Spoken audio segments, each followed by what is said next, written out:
and laughter and all that. But however, the word has to come into our lives, and like a seed, it has to germinate in our lives and in our hearts, and it has to grow and it has to transform us. That is when we are going to see the miracle of the law.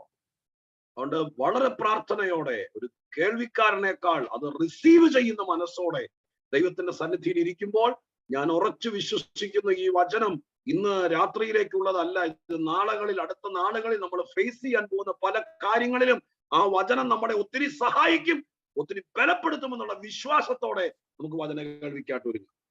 So tonight's word, let us not be just hearers of the word, but let us receive it and let us live it and let us meditate it and keep it in our hearts, so that whatever we are going to face in the coming days, this word is going to deal with that and help us come through it. ലൂക്കോസിന്റെ സുവിശേഷത്തിലെ 9-ാം അധ്യായത്തിൽ നിന്നാണ് 2 വാക്യങ്ങൾ വായിച്ച് നമ്മളൊന്ന് ഒന്നിച്ച് ദൈവവചനം ചിന്തിക്കാൻ വേണ്ടി ആഗ്രഹിക്കുന്നു. We are going to meditate from Luke chapter 9, 2 verses from that. 28-29 വാക്യങ്ങൾ ഞാൻ വായിക്കാൻ ആഗ്രഹിക്കുകയാണ്. 28 and 29. ഞാൻ വായിക്കുന്നു. ഈ വാക്കുകളെ പറഞ്ഞിട്ട് ഏകദേശം 8 നാൾ കഴിഞ്ഞപ്പോൾ അവൻ പത്രോസിനെയും യോഹന്നാനെയും യാക്കോബിനെയും കൂട്ടിക്കൊണ്ട് പ്രാർത്ഥിപ്പാൻ മലയിൽ കയറിപ്പോയി. അവൻ പ്രാർത്ഥിക്കുമ്പോൾ മുഖത്തിന്റെ ഭാവം മാറി ഉടുപ്പ് മിന്നുന്ന വെള്ളയായി തീർന്നു എന്നാണ് ആ വാക്യം. About 8 days after Jesus said this, he took Peter, John, and James with him and went up onto a mountain to pray. As he was praying, the appearance of his face changed, and his clothes became as bright as a flash of lightning. Praise the Lord. യേശുക്രിസ്തു തന്റെ intimate ശിഷ്യന്മാരുമായിട്ട്, നമ്മൾ മലയാളികളായിരിക്കുന്ന ആളുകൾ മറുരൂപമല്ല അല്ലെങ്കിൽ രൂപാന്തരമല്ല എന്ന് വിളിക്കപ്പെടുന്ന ആ മലയിൽ പ്രാർത്ഥിക്കാൻ പോയ സംഭവമാണ് ലൂക്കോസ് ഇവിടെ എഴുതിയിരിക്കുന്നത്. Lucas is writing about the incident where Jesus took his intimate disciples to the Mount of Transfiguration to pray. ആ മലയിൽ യേശു പ്രാർത്ഥിക്കുമ്പോൾ സംഭവിച്ച അസാധാരണമായിരിക്കുന്ന മാറ്റമാണ് അനുഗ്രഹിക്കപ്പെട്ട സഭയോട് വചനം പറയാൻ ഒരു അവസരം കിട്ടിയപ്പോൾ എൻ്റെ അകത്ത് ദൈവാത്മാവ് ഒരു ദൂതായി പറയാൻ പ്രേരിപ്പിച്ചിരിക്കുന്നത്. അതിനകത്ത് നിങ്ങൾക്കുള്ള പ്രത്യേക ആലോചന ഉണ്ടെന്ന് വിശ്വസിച്ചുകൊണ്ട് ഞാൻ ആ വാക്യം നിങ്ങൾക്കായിട്ട് വ്യാഖ്യാനിക്കാൻ തുടങ്ങുകയാണ്. I'm going to interpret this verse for the church because I believe that the Holy Spirit has given me a message for the church tonight. ലൂക്കോസ് ആണ് ഈ സംഭവം അഥവാ മറുമലയിലെ പ്രാർത്ഥനയെ കുറിച്ച് മത്തായിയും മർക്കോസും ലൂക്കോസും പരാമർശിക്കുന്നെങ്കിലും ലൂക്കോസ് ആണ് വിശദമായിട്ട് ആ കാര്യത്തിന്റെ അത് റിപ്പോർട്ട് ചെയ്യുന്നത് ലൂക്കോസ് ആണ്. Matthew and Mark also has written about this incident, but Luke is the one who has detailed this experience here. മർക്കോസൊക്കെ മത്തായിയൊക്കെ യേശു മരുമലയിൽ പോയി എന്ന് എഴുതിയിട്ടുണ്ടെങ്കിലും എന്തിനാ പോയെന്ന് അവർ എഴുതിയിട്ടില്ല. ഞാൻ മർക്കോസ് 9:2 വായിക്കാം. 6 ദിവസം കഴിഞ്ഞ ശേഷം യേശു പത്രോസിനെയും യാക്കോബിനെയും യോഹന്നാനെയും കൂട്ടി ഒരു ഉയർന്ന മലയിലേക്ക് തനിച്ചുപോയി അവരുടെ മുമ്പാകെ രൂപാന്തരപ്പെട്ടു എന്നാണ് എഴുതിയിരിക്കുന്നത്. മർക്കോസ് അവിടെ മരുമലയിലേക്ക് പോയി ചെന്നപ്പോ രൂപാന്തരപ്പെട്ടു എന്ന് എഴുതിയിരിക്കുന്നു. പക്ഷേ എന്തിനാ പോയതെന്ന് മത്തായി മർക്കോസ് എഴുതിയിട്ടില്ല. ലൂക്കോസ് എഴുതി വെറുതെ പോയതല്ല, പോയ വഴിക്ക് കയറിയതല്ല, പ്രാർത്ഥിക്കാൻ വേണ്ടി പോയതാന്ന് കൃത്യമായിട്ട് എഴുതിയത് ലൂക്കോസാണ്. Matthew and Mark also has given these details, but Mark and Matthew has not detailed why Jesus went to the Mount of Transfiguration. Only Luke says that he went there to pray. It was not an accidental byway there, but he went for a specific purpose to pray. ലൂക്കോസിന്റെ എഴുത്തിൽ നമ്മൾ മനസ്സിലാക്കേണ്ടത് യേശു രൂപാന്തരപ്പെടാനും പോയതല്ല, യേശു പ്രാർത്ഥിക്കാൻ പോയതാണ്. രൂപാന്തരപ്പെടാൻ വേണ്ടി പോയതല്ല, പ്രാർത്ഥിച്ചോണ്ടിരുന്നപ്പോൾ രൂപാന്തരപ്പെട്ടു എന്നുള്ളതാണ് സത്യം. അപ്പൊ പോയത് പ്രാർത്ഥിക്കാനെന്നുള്ള കാര്യം സ്പഷ്ടമാണ്. So Luke says Jesus went to the Mount of Transfiguration to pray, not even maybe to transfigure or change his appearance, but just to pray. But it happened so that while he was praying, he changed his appearance. ദൈവത്തിന്റെ സന്നിധിയിലേക്ക്, കർത്താവിന്റെ അടുക്കലേക്ക് നമ്മൾ വരുന്നത്, പ്രതീക്ഷ വിശ്വാസമൊക്കെ ശരിയാണെങ്കിലും വരുന്നത് വാസ്തവത്തിൽ ദൈവത്തോട് പ്രാർത്ഥിക്കാനും ആത്മാവിൽ ആരാധിക്കാനും ദൈവസാന്നിധ്യം അനുഭവിക്കാനൊക്കെ വരുന്നത്. വരുമ്പോഴാണ് അവിടെ എന്തോ നടക്കണമെന്ന് നിശ്ചയിക്കുന്നത് നമ്മൾ ആരും അല്ല, സ്വർഗത്തിലെ ദൈവമാണ്. So we have to approach God as a church to pray, to worship, to be with the Lord. When we are with the Lord, what should happen there is decided by God himself. ഞാൻ ഈ കർത്തദാസൻ ഓർപ്പിച്ച പോലെ വെണ്ണിക്കുളത്ത് 10-20 വർഷമായല്ലോ, ഒത്തിരി യോഗവും പ്രാർത്ഥനയൊക്കെ നടത്തി ഒരുപാട് ദൈവദാസന്മാരൊക്കെ വിളിച്ച് ശുശ്രൂഷ നടത്തിക്കൊണ്ട് അടുത്ത് നിന്ന് കണ്ട ഒരു സത്യം നിങ്ങളോട് പറയാം. അത് നിങ്ങൾ ഗ്രഹിച്ചിരുന്നത് നല്ലതാണ്.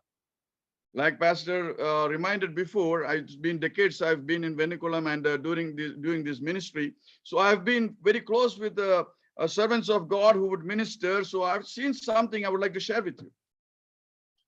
പല ആളുകളും ഈ യോഗത്തിനും പ്രാർത്ഥനയ്ക്കൊക്കെ വരുമ്പോ വലിയ പ്രവാചകൻ വന്നിട്ടുണ്ട്, അതുകൊണ്ട് ദൂത് കേൾക്കാനും പറഞ്ഞു വരും. അങ്ങനെ വരുന്നവർക്ക് ഒന്നും കിട്ടാറില്ല, മിക്കവാറും അവരോട് പ്രവചിക്കാറുമില്ല. ചില ആളുകൾ രോഗസൗഖ്യമാകും അല്ലെങ്കിൽ അതിനു വേണ്ടി മാത്രം വരും. അവർ സൗഖ്യമാകാതെ പോയതാണ് ഞാൻ ഇന്ന് വരെ കണ്ടിട്ടുള്ളത്. എന്നാൽ പ്രാർത്ഥിക്കാൻ വേണ്ടി, ആരാധിക്കാൻ വേണ്ടി, ദൈവസാന്നിധ്യം അനുഭവിക്കാൻ വേണ്ടി, ദൈവത്തെ മഹത്വപ്പെടുത്താൻ വേണ്ടി വന്നപ്പോൾ പ്രതീക്ഷിക്കാത്ത അത്ഭുതങ്ങളുമായി മടങ്ങിപ്പോയ ആളുകളെ ഞാൻ കണ്ടിട്ടുണ്ട്. So many times I've seen people come to hear from a prophet, a prophecy from a prophet, big prophet is coming to the church. So they go to the church to listen to a prophecy. I've seen them go empty-handed without hearing anything from the prophet. Some others come to the church just to receive the healing, and many of them do not receive any healing. And I have never seen anybody getting healed like that. However, I've seen something when people come to pray and to experience the presence of God, miracles have happened.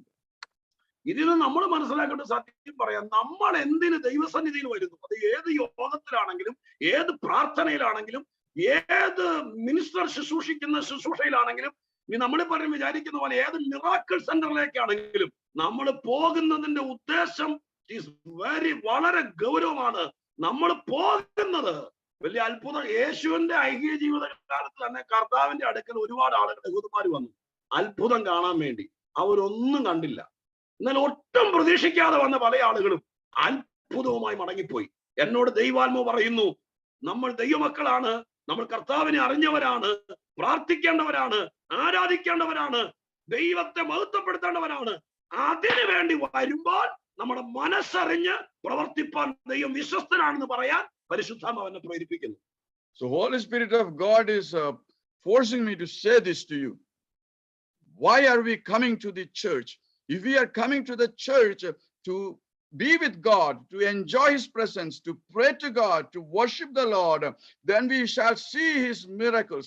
However, if we are coming here to see the miracles and expect, many Jews went to Jesus just to see what he is doing, and they went back without seeing anything or experiencing anything. So tonight, the Holy Spirit is forcing me to say this. Why are you church here? If you are here to pray and worship the Lord, you're going to see the miracle of God. തെറ്റിദ്ധാരണ ഉണ്ടാകാൻ സാധ്യതയുണ്ട്. തിരിച്ചു മുന്നോട്ട് പോകാം. അപ്പൊ വിശ്വാസം ഒന്നും വേണ്ട, സ്തോത്രം അത്ഭുതം നടക്കുമ്പോൾ വിശ്വസിക്കണം, ചുമ്മാ വന്ന അതല്ല ഞാൻ പറഞ്ഞത്. നമ്മൾ യേശുവിനെയും ദൈവത്തെയും ദൈവദാസന്മാരെയും ഈ അത്ഭുതത്തിനും വിടുതലിനും വേണ്ടി മാത്രം ദൈവസന്നിധിയിൽ കണ്ടാൽ അങ്ങനെയുള്ള ഒരു ഭയങ്കര നഷ്ടത്തിലേക്ക് പോകും. എന്നാൽ ദൈവത്തെ മഹത്വപ്പെടുത്തുക, ദൈവത്തെ സ്തുതിക്കുക, കൂട്ടായ്മയുടെ മധ്യത്തിൽ കർത്താവിനെ പുകഴ്ത്തുക എന്നുള്ളത് നമ്മുടെ ലക്ഷ്യമാണ്. പ്രാർത്ഥിക്കുക എന്നുള്ളത് നമ്മുടെ സ്തോത്ര കടമയാണ്. അത് ചെയ്തുകൊണ്ടിരിക്കുമ്പോൾ എന്ത് ചെയ്യണമെന്ന് നിശ്ചയിക്കുന്നത് സ്വർഗത്തിലെ ദൈവമാണെന്ന് പറഞ്ഞത്. അതുകൊണ്ട് നമ്മൾ ചെയ്യേണ്ടത് നമ്മൾ ചെയ്തുകൊണ്ടിരിക്കുമ്പോൾ ദൈവം അത്ഭുതം ചെയ്യും. So praise the Lord. Let me make clear a misunderstanding that could happen.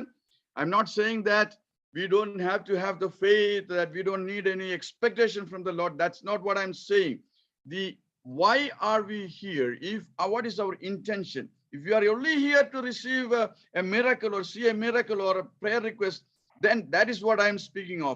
But we have to do what we are supposed to do, which is to pray, which is to glorify God. Then God will do what he is supposed to do. യോഹന്നാൻ സ്നാപകന്റെ അപ്പൻ സെഖരിയ പുരോഹിതനെ കുറിച്ച് നിങ്ങൾക്കറിയാലോ. ഇത് മക്കളില്ല. എല്ലാ യോഗത്തിലും വന്നിട്ട് ആളുകളുടെ കാര്യങ്ങളാണ് ഒരു പുരോഹിതൻ ദൈവസന്നിധിയിൽ അർപ്പിക്കുന്നത്. ധൂപം അർപ്പിക്കുകയാണ്, ശുശ്രൂഷ ചെയ്തു വരികയാണ്. അതിന് പകരം എനിക്ക് പിള്ളേരില്ല, എനിക്ക് പിള്ളേരെന്ന് പറഞ്ഞുകൊണ്ട് ശുശ്രൂഷ സമയം കൂടി അതിനു വേണ്ടി എടുത്തായിരുന്നെങ്കിൽ ഒന്നും നടക്കില്ല. അതൊക്കെ അദ്ദേഹം അപ്രതീക്ഷിതമായ സമയത്ത് ലൂക്കോസ് എഴുതിയിരിക്കുന്നത്, ശുശ്രൂഷ ചെയ്തു വരവേ ധൂപം കാട്ടിക്കൊണ്ട് നിൽക്കുമ്പോൾ ഒട്ടും പ്രതീക്ഷിക്കാതെ ദൈവം ദൂതനെ അയച്ചു.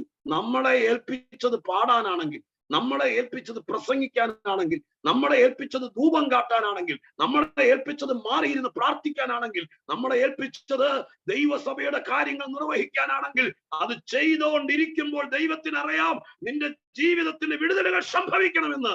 ദൈവാത്മാവെന്ന് ചിലരോട് പറയുന്നു, ഏൽപ്പിച്ച കാര്യം വിശ്വസ്തയോടെ ചെയ്തുകൊണ്ടിരിക്കുമ്പോൾ നിന്റെ ജീവിതത്തിലെ ഒരിക്കലും നടക്കില്ലെന്ന് വിചാരിച്ച അത്ഭുതങ്ങൾ ദൈവം ചെയ്യുമെന്ന് പരിശുദ്ധാത്മാവ് ഈ വാക്കിലൂടെ ഉറപ്പു തരികയാണ്. So the Holy Spirit of God is speaking to us tonight. When Zechariah, the priest Zechariah, father of John the Baptist, was doing what he was supposed to do, ministering before the Lord, and he is not weeping and crying about what he did not receive. I don't have any kids, I don't have any children, I don't have any children. Nothing was going to happen. He would have taken the time for the ministry also for that. However, he is doing what he's supposed to do, is ministering before the Lord, and unexpectedly God speaks to him and blesses him. So tonight, when we are supposed to, what we are so called to do, when we do it, like if you are called to minister, minister the Lord. If you're called to sing, sing before the Lord. If you are called to whatever ministry we are called for, when we do that, that is when the Holy Spirit of God is going to unexpectedly bless us with his blessings. ഇന്ന് ഈ ശുശ്രൂഷയിൽ പങ്കെടുക്കുമ്പോൾ, ഈ വചനം കേട്ടുകൊണ്ടിരിക്കുമ്പോൾ, അതിന് സ്തോത്രം ചെയ്തുകൊണ്ടിരിക്കുമ്പോൾ, അത് ആദ്യം പറഞ്ഞ പോലെ ഉള്ളിൽ സംഗ്രഹിച്ചുകൊണ്ടിരിക്കുമ്പോൾ, നീണ്ട നാളത്തെ ദൈവത്തിന്റെ സന്നിധിയിലെ കണ്ണീരിനും പ്രാർത്ഥനയ്ക്കും ഈ സൂമിലിരിക്കുന്ന ചുരുക്കം ചിലരിൽ ദൈവത്തിന്റെ അത്ഭുത പ്രവർത്തികൾ നടക്കട്ടെ എന്ന് ഞാനും മനസ്സ് തുറന്ന് നിങ്ങളെ ബ്ലസ് ചെയ്ത് പ്രാർത്ഥിച്ചുകൊണ്ട് ബാക്കിയുള്ള ഭാഗങ്ങൾ പറയാൻ ആഗ്രഹിക്കുകയാണ്. So I am praying while blessing you that as you are attending this Zoom meeting, as you are receiving this word in faith, as you are continuing what you are doing and continuing what you are so called to do, may I pray and I bless you that Holy Spirit, that God may answer your prayers and reveal his glory before you, for you. ലൂക്കോസ് ആണ് ഈ മറുരൂപമലയിൽ എത്ര നേരം അല്ലെങ്കിൽ എത്രത്തോളം time അവര് stay ചെയ്തു, എത്ര സമയം അവിടെ ഉണ്ടായിരുന്നു എന്ന് എഴുതിയിരിക്കുന്നതും ലൂക്കോസ് ആണ്. ബാക്കി സുവിശേഷകർ അത് എഴുതിയിട്ടില്ല. Only Lucas has also written how much time they spent in the Mount of Transfiguration. ഈ 9-ാം അധ്യായത്തിന്റെ 37-ാമത്തെ വാക്യത്തിൽ ഇങ്ങനെ പറയുന്നത്, പിറ്റേന്നാൾ അവർ മലയിൽ നിന്ന് ഇറങ്ങി വന്നപ്പോൾ എന്ന് എഴുതിയിരിക്കുന്നത് കൊണ്ട് 9-ാം അധ്യായം 37-ാം വാക്യം ലൂക്കോസ്. പിറ്റേന്നാൾ അവർ മലയിൽ നിന്ന് ഇറങ്ങി വന്നപ്പോൾ എന്ന് എഴുതിയിരിക്കുന്നത് കൊണ്ട് നമുക്ക് ഗ്രഹിക്കാൻ പറ്റും പിറ്റേന്നാൾ എന്ന് പറയുമ്പോൾ ഇന്നലെ അവരവിടെ ചെന്നല്ലേ എന്റെ അർത്ഥം. അപ്പൊ ഒരു ദിവസം മുഴുവൻ അവർ ആ മലയിൽ പ്രാർത്ഥിക്കാൻ, യേശു ആ മലയിൽ പ്രാർത്ഥിക്കാൻ ഇരുന്നു എന്നാണ് ആ വാക്യം എന്ന് നമ്മൾ മനസ്സിലാക്കുന്നത്. So verse 37 says like this, and it happened on the next day when they had come down from the mountain. So that means they went to the mountain the previous day and they spent almost one day in the mountain. Only ഓടി അങ്ങ് ചെന്നിട്ട് ധൃതി പിടിച്ച് ഒരു വാക്ക് പ്രാർത്ഥിച്ചിട്ട് രൂപാന്തരം വന്നെന്ന് നമ്മൾ വിചാരിച്ച നടക്കുകയല്ല. ഒരു ദിവസം മുഴുവൻ കർത്താവ് അവിടെ ഇരുന്ന് പ്രാർത്ഥിച്ചു എന്ന് വേണം വിചാരിക്കാൻ. So we cannot expect that Jesus just ran to the mountain and just prayed for a few minutes and transfigured. We have to understand that Jesus spent the whole day there and prayed and transfigured. ഞാൻ അതിൽ നിന്ന് മനസ്സിലാക്കുന്ന ഒരു ഗുണപാഠം കൂടി നിങ്ങളുമായിട്ട് പങ്കുവയ്ക്കാൻ ആഗ്രഹിക്കുക. I would also like to share something I learned from that. അത്ഭുതങ്ങളും അടയാളങ്ങളൊക്കെ പ്രതീക്ഷിക്കാത്ത സമയത്ത് പെട്ടെന്ന് നടക്കുന്നുള്ള കാര്യം ഞാൻ വിശ്വസിക്കുന്നു. I believe that miracles shall happen in a moment. രൂപാന്തരങ്ങൾ പലതും സംഭവിക്കണമെങ്കിൽ നമ്മൾ ടൈം ദൈവസന്നിധിയിൽ സ്പെൻഡ് ചെയ്യണം. But to transform, we have to spend time in the presence of God. ഒരു ദിവസം നമ്മളൊരു കൊച്ചിനെയും കൊണ്ട് ഓടി വന്ന് തലയൊക്കെ വെച്ച് പ്രാർത്ഥിച്ചിട്ട് അവൻ അന്നേരം തന്നെ മാറണം എന്ന് പറഞ്ഞാൽ മാറാൻ പാടില്ലായൊന്നുമില്ല. പക്ഷേ വേദപുസ്തക അടിസ്ഥാനത്തിനകത്ത് ആളുകൾക്ക് മാറ്റം വന്നത് നിരന്തരമായി ദൈവമായിട്ടുള്ള സമ്പർക്കത്തിലാണ് മാറ്റം വന്നത്. Oh, we can run with a child to the Lord, and I'm not saying that miracles won't happen and he wouldn't transform at that moment. It can happen. However, in the word of God, we read that people were transformed with the ongoing communion or fellowship with the saints. യേശുവിനെ കുറിച്ച് എനിക്ക് വേദപുസ്തകത്തിൽ നിന്ന് കിട്ടിയ അറിവനുസരിച്ച് 24 മണിക്കൂറുള്ള ഒരു ദിവസം യേശു മരുഭൂമിയിൽ പോയിട്ട് 22 മണിക്കൂറും മലയിൽ കൂടെ കറങ്ങി നടന്ന് അല്ലെങ്കിൽ എവിടെയെങ്കിലും മരത്തെ ചാരി ഇരുന്ന് ഉറങ്ങിയിട്ട് 2 മണിക്കൂർ പ്രാർത്ഥിച്ചിട്ട് ഒരു ദിവസം മുഴുവൻ പ്രാർത്ഥിച്ചിട്ടെന്ന് പറയുന്ന ആളല്ല യേശു എന്ന് ഞാൻ പൂർണ്ണമായിട്ട് വിശ്വസിക്കുന്നു. So I don't believe Jesus was roaming around on the mountain for 22 hours and then 2 hours he prayed and he experienced the transformation. I don't believe that. യേശു ക്രിസ്തു പിറ്റേ ദിവസമാണ് മലയിൽ നിന്ന് ഇറങ്ങിയതെങ്കിൽ അതിനർത്ഥം കർത്താവ് മണിക്കൂറുകളോളം അവിടെ പ്രാർത്ഥനയിൽ ചെലവഴിച്ചിട്ടുണ്ട്. If Jesus only came down from the mountain the next day, it means Jesus spent hours in prayer. അങ്ങനെ പ്രാർത്ഥിക്കുന്ന ആളുകൾ നമ്മുടെ ഇടയിൽ ചുരുക്കമാണ്. It is very rare we see people who pray like that. ഒരു മുറിക്കകത്ത് അടച്ചിട്ട മുറിക്കകത്തിരുന്ന് എത്ര നേരം പുറത്തു വരാതെ ഉറങ്ങരുത്, ചുമ്മാ കടലച്ചാരി ഇരുന്ന് മയങ്ങരുത്, പ്രാർത്ഥിക്കുക എന്നും പറഞ്ഞ് പോയിരുന്നിട്ട് പുസ്തകം വായിച്ചുകൊണ്ടിരിക്കരുത്. ഒരു ദിവസം നമുക്ക് എത്ര മണിക്കൂർ അടച്ചിട്ടൊരു മുറിക്കകത്ത് ദൈവമായിട്ട് ഇങ്ങനെ ആത്മാവിൽ പ്രാർത്ഥിച്ചുകൊണ്ടിരിക്കാൻ പറ്റും, അതിന് എത്രത്തോളം കപ്പാസിറ്റി ഉണ്ടെന്ന് വെറുതെ ആണെങ്കിലും ഒന്ന് ഊഹിക്കാൻ പറ്റും. Just think about this. How many hours can you pray inside a locked room or a closed room? You cannot sit there and doze off or read something and say that you've been praying hours. But how many hours can we spend in prayer in a closed room by ourselves? നമുക്ക് നമ്മളെ നന്നായിട്ട് അറിയാം, എനിക്ക് തന്നെ അറിയാം എത്രത്തോളം സമയം ഒറ്റയ്ക്കിരുന്ന് അത്രയും കർത്താവിന്റെ സന്നിധാനത്തിൽ പ്രാർത്ഥിക്കാൻ പറ്റൂ എന്നുള്ളതിന്റെ ഒരു കപ്പാസിറ്റി നോക്കി നമ്മളെ കൊണ്ട് ബഹുഭൂരിപക്ഷം ആളുകളെ കൊണ്ടും പറ്റിയല്ല ഒത്തിരി നേരം. ചിലരൊക്കെ ഉണ്ടെന്ന് ഞാൻ സമ്മതിക്കുകയും ചെയ്യുന്നു. പക്ഷെ അധികം നേരം കർത്താവിന്റെ സന്നിധിയിൽ ഇരിക്കാൻ നമ്മൾ ശീലിച്ചാൽ ഭയങ്കര രൂപാന്തരം വരുമെന്ന് പറയാനാണ്, വാസ്തവത്തിൽ അതാണ് ഇന്നത്തെ ദൂത്. അത് പറയാനാണ് ദൈവം എന്നെ ഈ വാക്യം ഏൽപ്പിച്ചത്. ഞാൻ നിങ്ങളോട് പറയുന്നു, ഈ കാലഘട്ടത്തിൽ എത്ര ബിസി ആയിട്ട് നിങ്ങൾ ഓടിയാലും, നിങ്ങൾ എത്ര തിരക്കുള്ള ജോലിക്കാരനാണെങ്കിലും, നിങ്ങളെ ഏൽപ്പിച്ചിരിക്കുന്ന ഒരു അതിമഹത്തായ ശുശ്രൂഷയുണ്ട്, നിങ്ങളുടെ കുടുംബത്തെ ഏൽപ്പിച്ചിരിക്കുന്ന ഒരു ഭയങ്കര പവർഫുൾ മിനിസ്ട്രി ഉണ്ട്.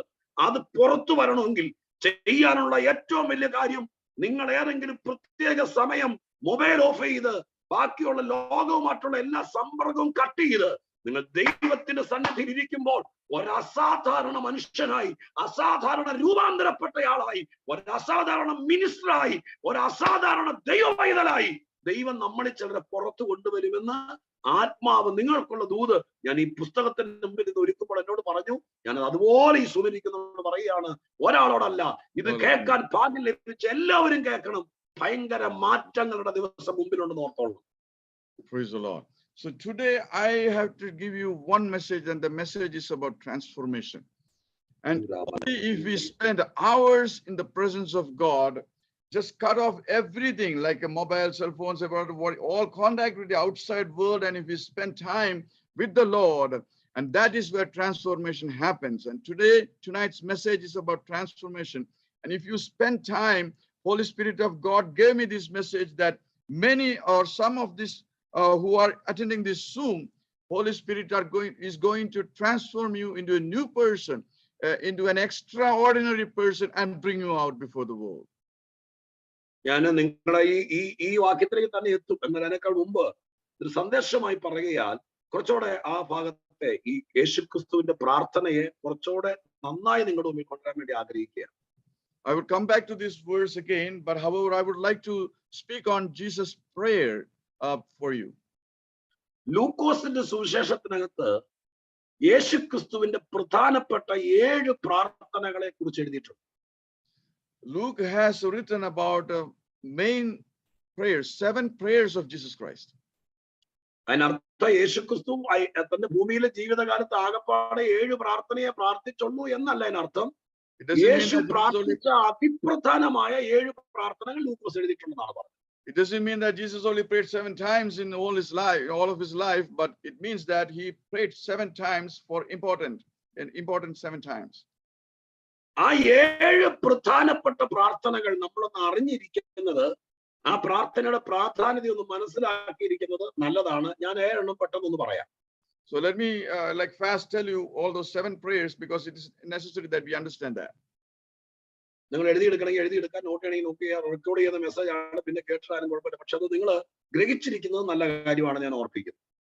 If you want to write it down, you write it down. This is a very good thing for you to remember. ഈ 7 പ്രാർത്ഥന model പ്രയറുകളാണ്. These are 7 model prayers. അതുകൊണ്ടാണ് പരിശുദ്ധാത്മാവ് ലൂക്കോസിനെ കൊണ്ട് ഒരുപാട് പ്രാർത്ഥന യേശു പ്രാർത്ഥിച്ചിട്ടുണ്ടെങ്കിലും പ്രധാനപ്പെട്ട 7 പ്രാർത്ഥനകൾ മോഡൽ പ്രയർ ആയിട്ട് എന്ന വണ്ണം ലൂക്കോസ് എഴുതിയിരിക്കുന്നത്. Even though Jesus has prayed many times, this is the reason why Holy Spirit has chosen these 7 prayers. There are 7 model prayers. ഒന്നാമത്തെ പ്രാർത്ഥന ലൂക്കോസ് 3:21 എഴുതിയിരിക്കുന്നത്. 21-22 എഴുതിയിരിക്കുന്നത്. Luke 3:20-21. That is the first prayer. 21-22 ആ വാക്കുകളാണ് എഴുതിയിരിക്കുന്നത്. യേശുക്രിസ്തു സ്നാനമേറ്റാനന്തരം യോഹന്നാന്റെ കൈക്കീഴിൽ യോർദാനിൽ സ്നാനമേറ്റാനന്തരം വെള്ളത്തിൽ നിന്ന് കയറിയിട്ട് ആ കരയിൽ നിന്നൊരു പ്രാർത്ഥന പ്രാർത്ഥിച്ചു. അതാണ് ലൂക്കോസ് തന്റെ സുവിശേഷത്തിൽ എഴുതിയിരിക്കുന്ന ആദ്യത്തെ യേശുവിന്റെ പ്രാർത്ഥന. The first prayer is when after his baptism Jesus comes out of the water and he prays before the Lord, and that is the first prayer. യേശുക്രിസ്തു എപ്പോഴും എല്ലാരിൽ നിന്നും വ്യത്യസ്തനാകാൻ വേണ്ടി ശ്രമിച്ചിട്ടുണ്ട്. യേശു എല്ലാരിൽ നിന്നും വ്യത്യസ്തനായിട്ടുണ്ട്.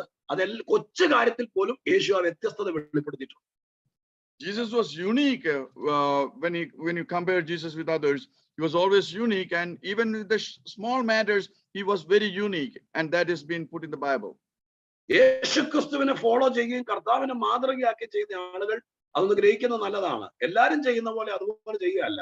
എല്ലാത്തിലും ഒരു യൂണിക്ക്. നമ്മൾ എന്ത് ചെയ്താലും അതിനൊത്തൊരു വ്യത്യസ്തത മറ്റുള്ളവരുടെ നടുവിൽ ആളാകാൻ വേണ്ടിയിട്ടല്ല. അത് നമ്മൾ ആഗ്രഹിച്ചാൽ പരിശുദ്ധാത്മാവ് നമ്മളെ വ്യത്യസ്തരാക്കും. See, not to show off before others, but it is necessary that we be unique and not go with the crowd all the time. ഇവിടെ പറയുന്നു എല്ലാവരും ഒത്തിരി ആളുകൾ യോഹന്നാന്റെ കൈക്കീഴിൽ സ്നാനമേറ്റുന്നു. എല്ലാവരും സ്നാനമേറ്റിട്ട് വെള്ളത്തിൽ നിന്ന് കയറി നേരെ വീട്ടിലേക്ക് പോയി. പക്ഷേ യേശുക്രിസ്തു ഒരു വ്യത്യസ്തനായി. എന്താണെന്നറിയാമോ? എല്ലാരും സ്നാനമേറ്റ് തലയും തോർത്ത് ഈറൻ മാറാതെ വീട്ടിൽ പോയപ്പോൾ യേശുക്രിസ്തു ആ മോളിൽ കയറിയിട്ട് ആരും ചെയ്യാത്തൊരു കാര്യം ചെയ്തു. സ്നാനമേറ്റിട്ട് കയറി നിന്ന് പ്രാർത്ഥിക്കാനിടയായി. വ്യത്യസ്തമായൊരു പ്രാർത്ഥന, ആരും ചെയ്യാത്ത കാര്യം. ആ പ്രാർത്ഥന ഒരു ബ്രേക്ക് ത്രൂ ആയി. Many people got baptized under John the Baptist. After the baptism, they would come on the shore and they would walk back to their houses. Nobody did this thing, only Jesus. And Jesus did something nobody would do, that he came out of the water and he stood there and he started praying. മറ്റു പലരും ചെയ്യാത്തത് ഒരവസരം കിട്ടിയാൽ ചെയ്യാൻ നമ്മൾ തയ്യാറായാൽ അതിനകത്ത് ദൈവം അത്ഭുതങ്ങളെ ഒളിച്ചു വെച്ചിട്ടുണ്ട്. അത് നമുക്ക് വേണ്ടി വെളിപ്പെടുത്താൻ ദൈവം വിശ്വസ്തനാണ്. God is so faithful. If you do something more than what others do and what others don't do, and that is when God will reveal his greatness for you. ഈ സ്നാനമേറ്റ് മോളിലേക്ക് വന്ന് പ്രാർത്ഥിച്ചപ്പോൾ 3 പ്രധാനപ്പെട്ട കാര്യങ്ങൾ അവിടെ നടന്നു. 3 important things happened when Jesus came out of the water and started praying. ശ്രദ്ധിച്ചു നോക്കിയാൽ കാണുന്നത് യേശു സ്നാനമേറ്റ് പ്രാർത്ഥിക്കുമ്പോൾ ഒന്ന് സ്വർഗം തുറന്നു എന്ന് എഴുതിയിരിക്കുന്നു. The first thing is the heavens opened up. എല്ലാ പ്രാർത്ഥനയിലും സ്വർഗം തുറക്കാറില്ല.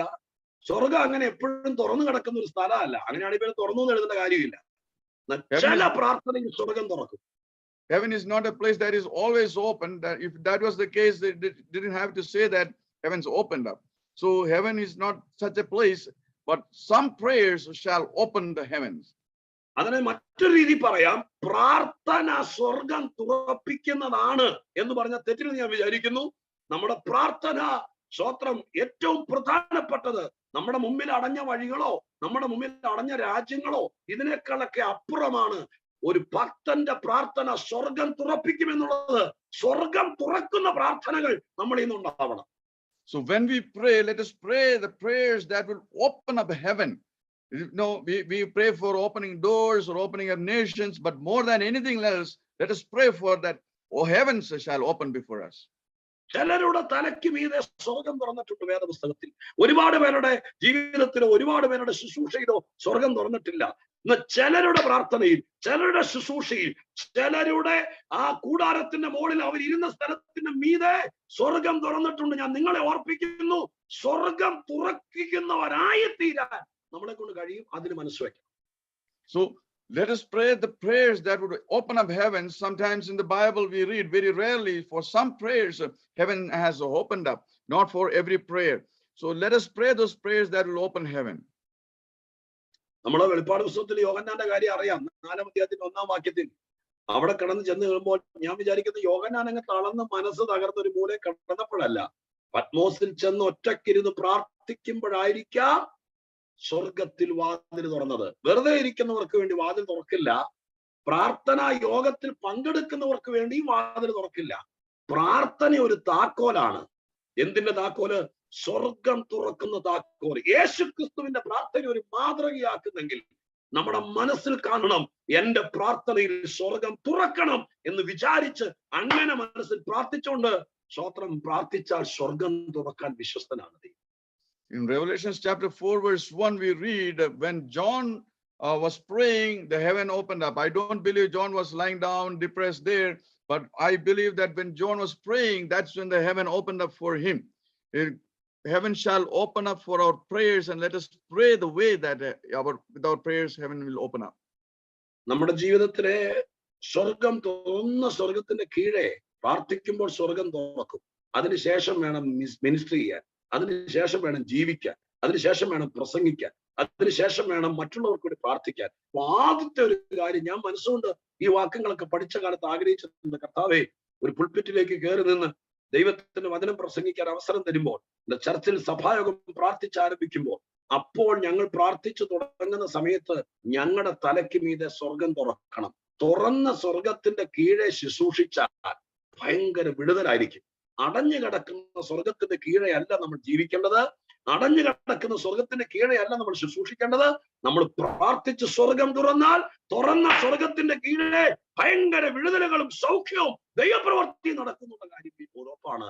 തുറക്കാൻ, സ്വർഗം തുറക്കാൻ പ്രാർത്ഥനയ്ക്ക് കഴിയും. അത് നിങ്ങൾ ഗ്രഹിക്കണം. Prayer is the key that opens up heaven. So let us pray that heaven shall open up for us.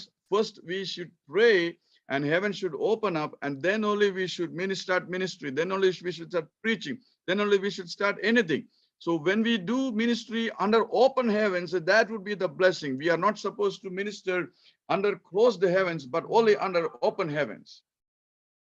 നിങ്ങളുടെ വീട്ടിനകത്ത് വലിയ പ്രശ്നങ്ങളുണ്ടോ? നിങ്ങളുടെ വീടിനകത്ത് എന്നും അസ്വസ്ഥതയുണ്ടോ? നിങ്ങൾ താമസിക്കുന്നത് അമേരിക്കയിലോ ഇന്ത്യയിലോ എവിടെയാകട്ടെ, നിങ്ങളായിരിക്കുന്ന രാജ്യത്ത്, നിങ്ങൾ നിൽക്കുന്ന സ്ഥാനത്ത് നിങ്ങൾ ഇന്നും അസ്വസ്ഥനാണോ? നിങ്ങളുടെ വീട്ടിൽ എന്നും രോഗമോ പ്രയാസമോ കഷ്ടമാണോ? ഞാൻ നിങ്ങളോടൊരു ദൈവിക ഉപദേശം പറയാം. നിങ്ങൾ പ്രാർത്ഥിച്ച് എന്റെ കുടുംബത്തിന്റെ മീതെ സ്വർഗം തുറക്കണേ കർത്താവേ. ഞാനൊരു സ്റ്റുഡിയോ ഫ്ലാറ്റിലായിരിക്കും താമസിക്കുന്നത്, ഒരു വാടക വീട്ടിലായിരിക്കും താമസിക്കുന്നത്, എവിടെയാകട്ടെ സ്തോത്രം. അതിന്റെ മീതെ നിങ്ങൾ പ്രാർത്ഥിക്കുമ്പോൾ, പണ്ട് എഹെസ്കേൽ പ്രവാചകൻ ബാബിലോണിൽ പോയി പ്രവാസത്തിലിരിക്കുമ്പോൾ ഒരു നദീതീരത്തിരിക്കുക. സ്വന്തമായിട്ട് പ്രോപ്പർട്ടി ഇല്ല, വോട്ടവകാശം ഇല്ല, പൗരത്വം ഇല്ല, ഒന്നുമില്ല. പക്ഷെ അയാൾ അവിടെ പ്രാർത്ഥിക്കുമ്പോൾ ബാബിലോണിന്റെ മുകളിൽ സ്വർഗം തുറന്നു. നിങ്ങൾ പോയി പാർക്കുന്ന രാജ്യത്ത്, നിങ്ങൾ ചെന്ന് ജോലി ചെയ്യാൻ പോകുന്ന പട്ടണത്തിൽ നിങ്ങൾക്ക് അസ്വസ്ഥതകൾ നേരിടുമ്പോൾ, നിങ്ങൾക്ക് അനിശ്ചിതത്വം നേരിടുമ്പോൾ പ്രാർത്ഥിച്ച് സ്വർഗം തുറക്കാമെങ്കിൽ അവിടെ ദൈവപ്രവൃത്തികൾ ആരംഭിക്കും. ഇസ്രായേലിന്റെ ബാബിലോൺ പ്രവാസത്തിൽ നിന്നുള്ള വിടുതലിന് നാന്ദി കുറിച്ചത് പ്രാർത്ഥിച്ച് സ്വർഗം തുറന്നൊരു പ്രവാചകനാണ്. ആ പ്രവാചകന്റെ പ്രാർത്ഥനയോടെ, അല്ലെങ്കിൽ ആ പ്രവാചകന്റെ ആഗ്രഹത്തോടെ അവരായിരുന്ന ബാബിലോണിൽ ദൈവം സ്വർഗം തുറന്നു. നിങ്ങളായിരിക്കുന്നിടത്ത് സ്വർഗം തുറക്കാൻ നിങ്ങൾ ദൈവത്തോട് പ്രാർത്ഥിക്കും. ഭയങ്കര ചേഞ്ച് വരും നിങ്ങൾ ആയിരിക്കുന്ന സ്ഥാനത്തിനും നിങ്ങളുടെ പദവി. You need to pray that the heaven shall open up wherever you are. Maybe you are in the United States, maybe you're anywhere. However, are you distressed and disturbed in your life? Is there trouble in your family? Whatever you are going through, let me tell you this. If you pray, Lord, open heavens above my family, above my house. And when we pray like that, heaven shall open up. Ezekiel was in exile, and he was on the shore of this river, on the banks of this river. But he prayed, and heavens opened up, and it was a blessing for them, even in the exile. So if we pray and heaven shall open up for us, that will be a different experience for us. ഇന്ന് നിങ്ങളുടെ പ്രാർത്ഥനയെ change ചെയ്യുക ദൈവം. നിങ്ങളുടെ ജീവിതത്തിൽ 1000 കൂട്ടം കാര്യങ്ങൾ നിങ്ങൾ എഴുതി വെച്ചിട്ട് അതില്ല ഇതില്ല എന്നൊക്കെ പറഞ്ഞ് ലിസ്റ്റ് നിരത്തുന്നതിനേക്കാൾ നിങ്ങളുടെ പ്രാർത്ഥന മുഴുവൻ കോൺസെൻട്രേറ്റ് ചെയ്യട്ടെ. ഞങ്ങളുടെ വീടിന്റെ മുകളിൽ സ്വർഗം തുറക്കുന്ന ഞങ്ങളുടെ ചർച്ച് കോൺഗ്രിഗേഷൻ, നാളെ ഞായറാഴ്ചയാണ്, നിങ്ങൾക്ക് കൂട്ടായ്മ ഉണ്ടെങ്കിൽ ഇന്നേ പ്രാർത്ഥിക്കുക. നാളെ ഞങ്ങൾ ഒരുമിച്ച് കൂടുമ്പോൾ ഞങ്ങളുടെ മീതെ ദൈവ സ്വർഗം തുറക്കണം. തുറന്ന സ്വർഗത്തിന്റെ കീഴെ രോഗമല്ല, രോഗസൗഖ്യമാണ്. തുറന്ന സ്വർഗത്തിന്റെ കീഴെ ഉത്തരമില്ലായ്മയല്ല, ചോദ്യങ്ങൾക്ക് മറുപടിയാണ്. തുറന്ന സ്വർഗത്തിന് കീഴെ ശാപമല്ല, അനുഗ്രഹമാണ്. തുറന്ന സ്വർഗത്തിന് കീഴെ ദൈവ പ്രവർത്തികൾ നടക്കും. അതുകൊണ്ട് നാളത്തെ സഭായോഗത്തെ നിങ്ങൾ വിശ്വസിക്കുന്നെങ്കിൽ തുറന്ന സ്വർഗത്തിന് കീഴെയായിരിക്കാൻ ഇന്ന് മുതലേ പ്രാർത്ഥിക്കും. ഭയങ്കര മാറ്റം നിങ്ങളുടെ ശരീര, ആത്മദേഹി, ഭൗതിക, ആത്മീക മണ്ഡലത്തിൽ വരുമെന്ന് ദൈവം നിങ്ങളോട് പറയുന്നത് വിശ്വസിക്കാൻ തയ്യാറാകും. Instead of preparing a list of all your needs, about 1,000 needs, let us pray that heaven shall open up above my family, above my house, above my congregation.